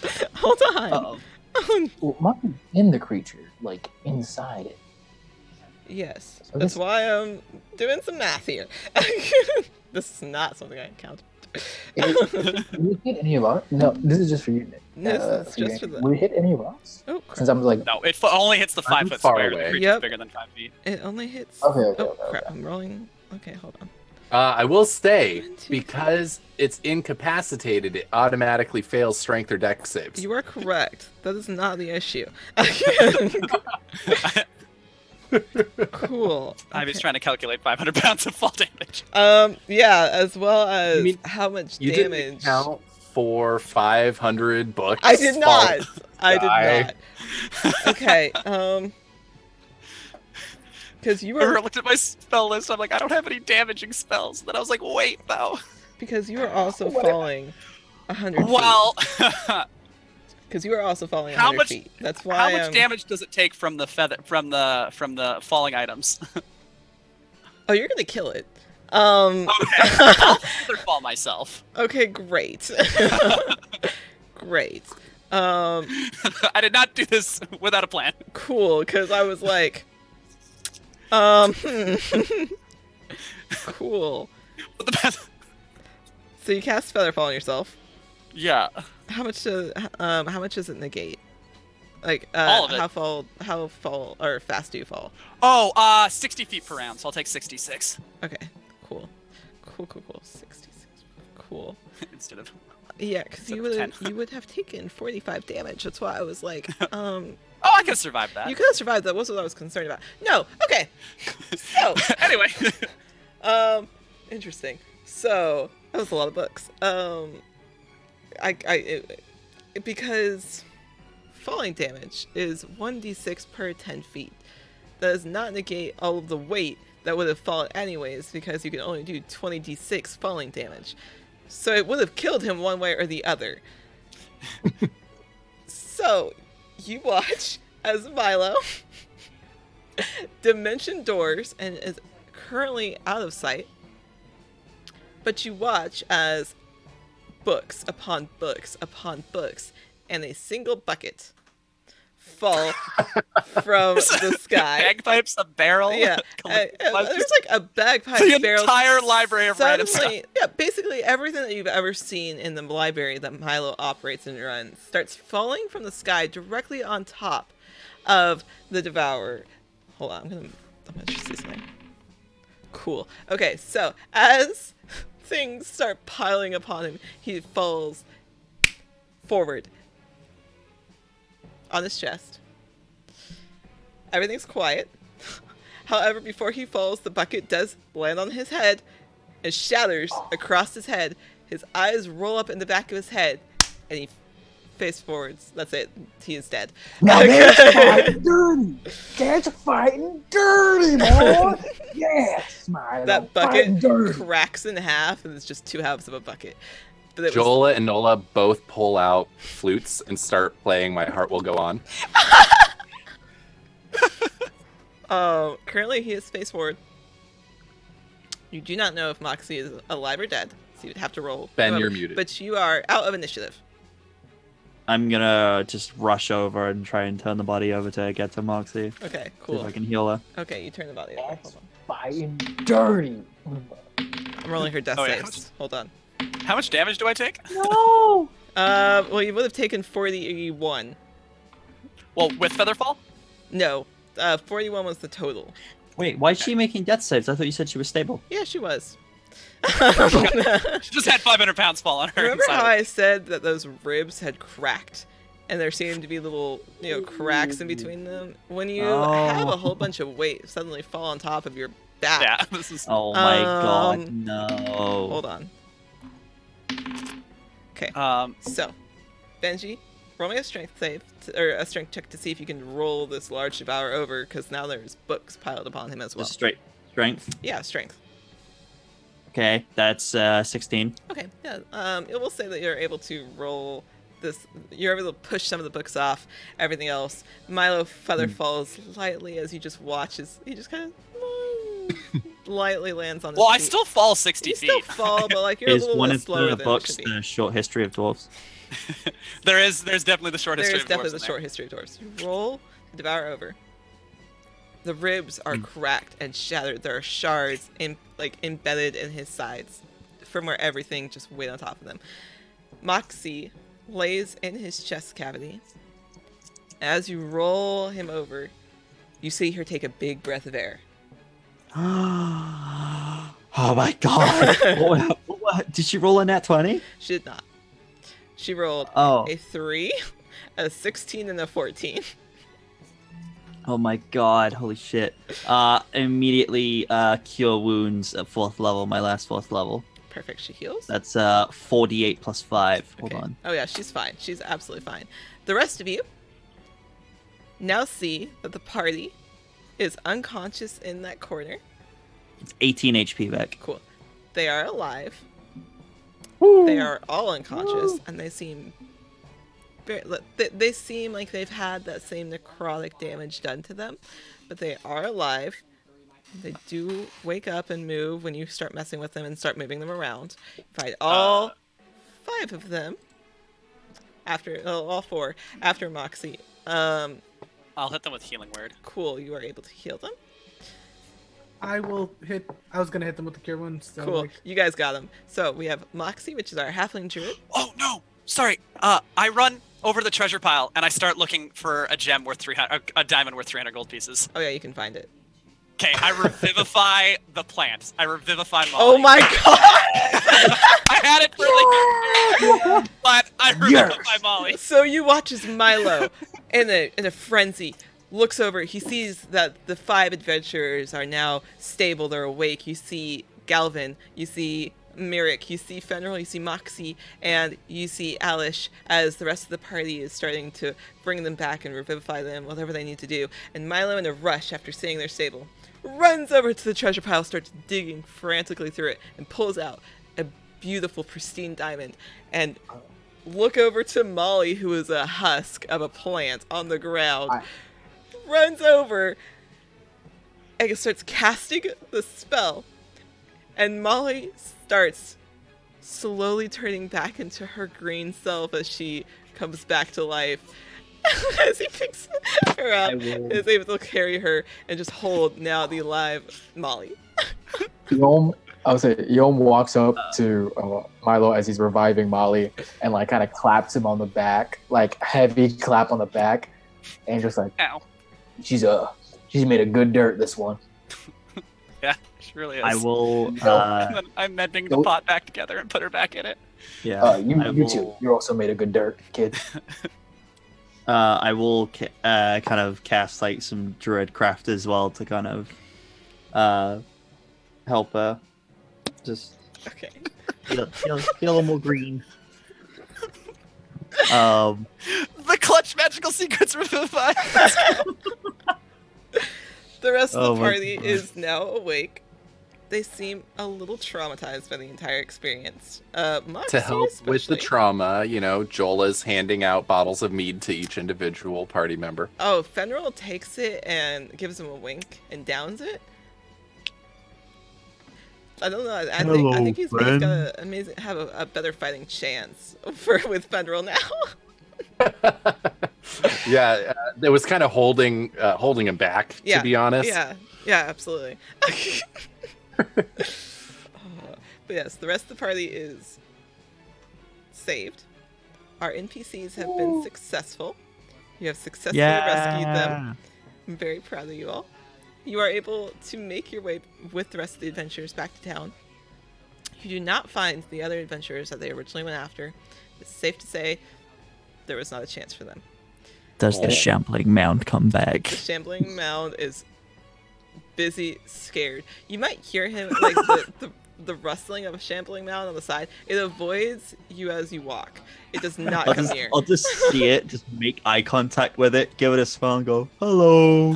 Milo takes the time to mend every single object and put them back in the Does the shambling mound wave back? like just everything. The shambling like, mound every does not single wave object. back.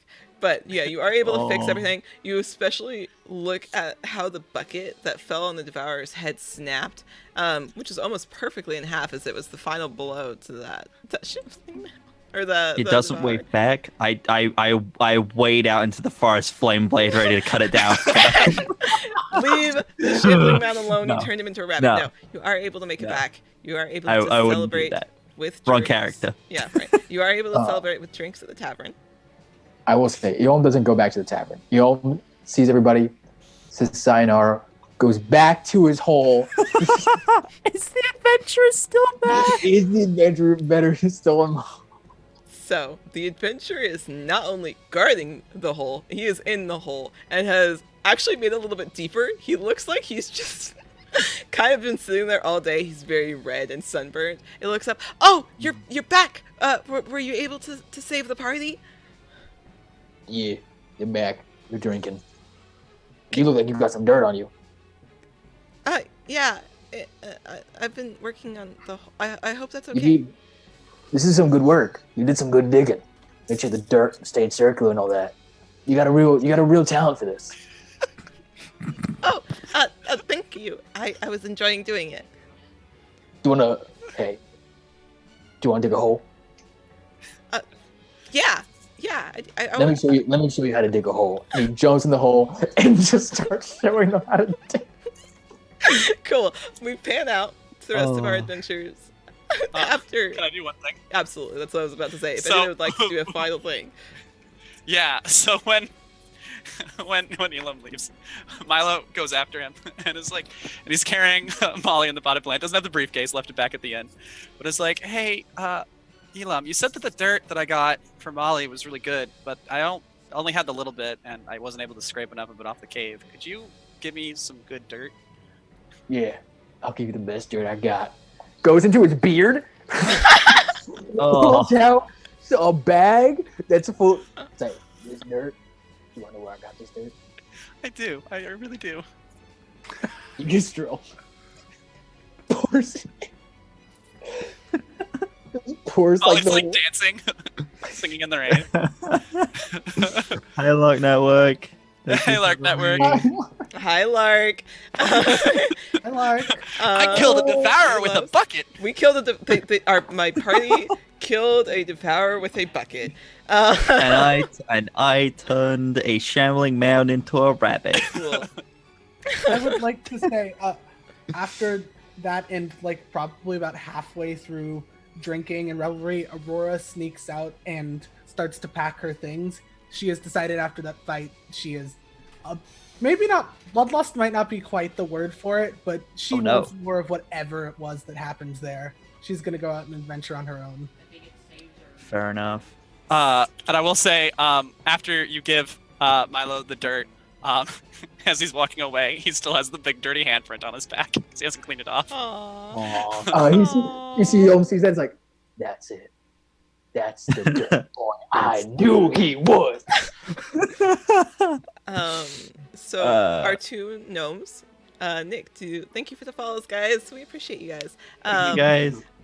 Do you reform into your two gnomes in a trench coat? No, the gnomes now run the tavern, as themselves. Although they still keep up the gag from at the famous candle that the candle is magic, even though it's just them refilling it with wax every night. I'm so here for this lore. Thank you for the stretch. Stretch. Oh, we need to stretch again? I'm in a corset. The answer is no. yes. Oh no.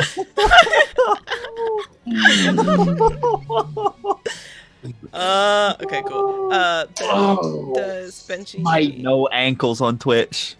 Oh, I'm sorry. My Doc Martens needed to get their stretch. Of course, your Doc So Martens. sorry. Ben, does Benji have anything else that he'd like to do as a So something I completely forgot, but something he would have done on his before heading back to town is he would have gone back to Sunrise and spoken to her again and said, I'll come back out here again sometime. It's safe in there now, so I'll come back here again. And he'll cast some Druidcraft on her and a little Flower family. And then when when they get back, when the gnomes are talking to Elam, finally Benji's gonna make a face and say, "Wait, your name's Elam? I thought it was Elmo. I'm sorry." You really are not for the dirt. I turned into an elemental. Is that not dirty enough for you? You know what? Since we had a little bit of a bonding moment with blood and dirt and sweat and dirt and the soil. There was a lot of dirt, yes. And filth, we'll compromise. Okay. I'm gonna leave now. I should probably get back to my shop, and you should probably get back to Yeah, I'm sure this young one. What is it you do again? Oh.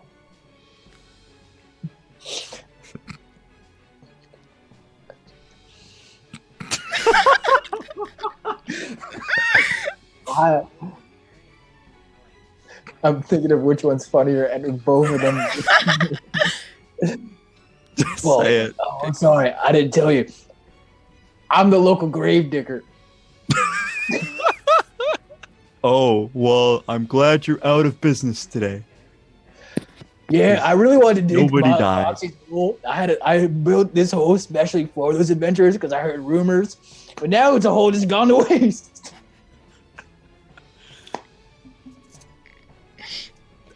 No.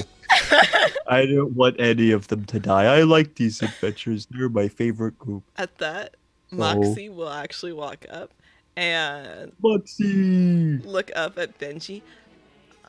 Thank you for... Just off the ground, big hug. Oh, I was just going to say thank you for bringing me back. Of course, friend.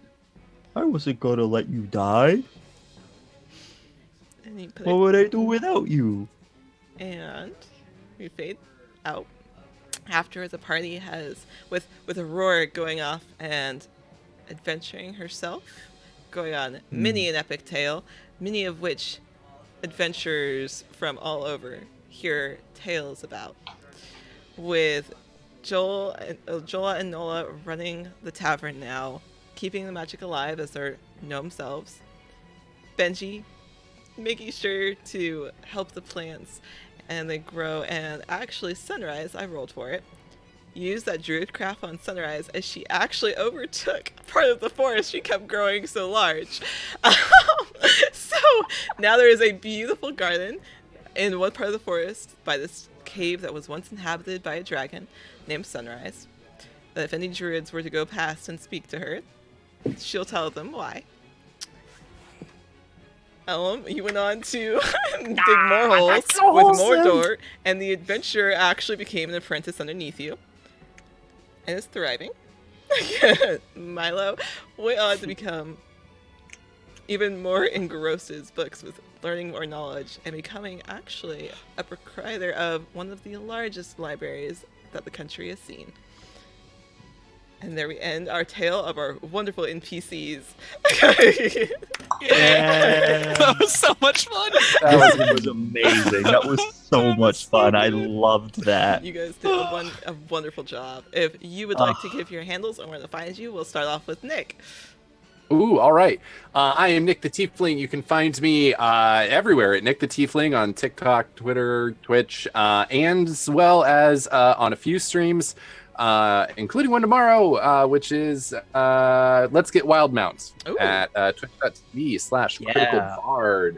That's a really fun one with Gil as our dungeon master, whom you might have heard mentioned on Critical Role. With the famous saying, "Don't F me, Gil." It's really great. I'm excited. Ben? Amazing. Hi, I'm Ben. I go as Ben does D&D on TikTok and Instagram. I am on a few streams as well. I'm on a stream tomorrow. Tomorrow's Saturday, right? Yeah, that's I can do dates correctly. I'm on Sardin Chronicles, which is over on twitch.tv/this show is a mimic. And then on Mondays, I am on twitch.tv/Dice Cream Sandwich for Beyond the Realms, which Ivy is also part of. We are fighting the Frost Maiden this week. It is going to be a tough fight. You guys don't want to miss it. It's 5 p.m. PST. Mm-hmm. Don't miss out. Perfect. It's going to be great. Moss, where can we find you? At Ephemeral Giant on quite genuinely everything, but mostly Twitter.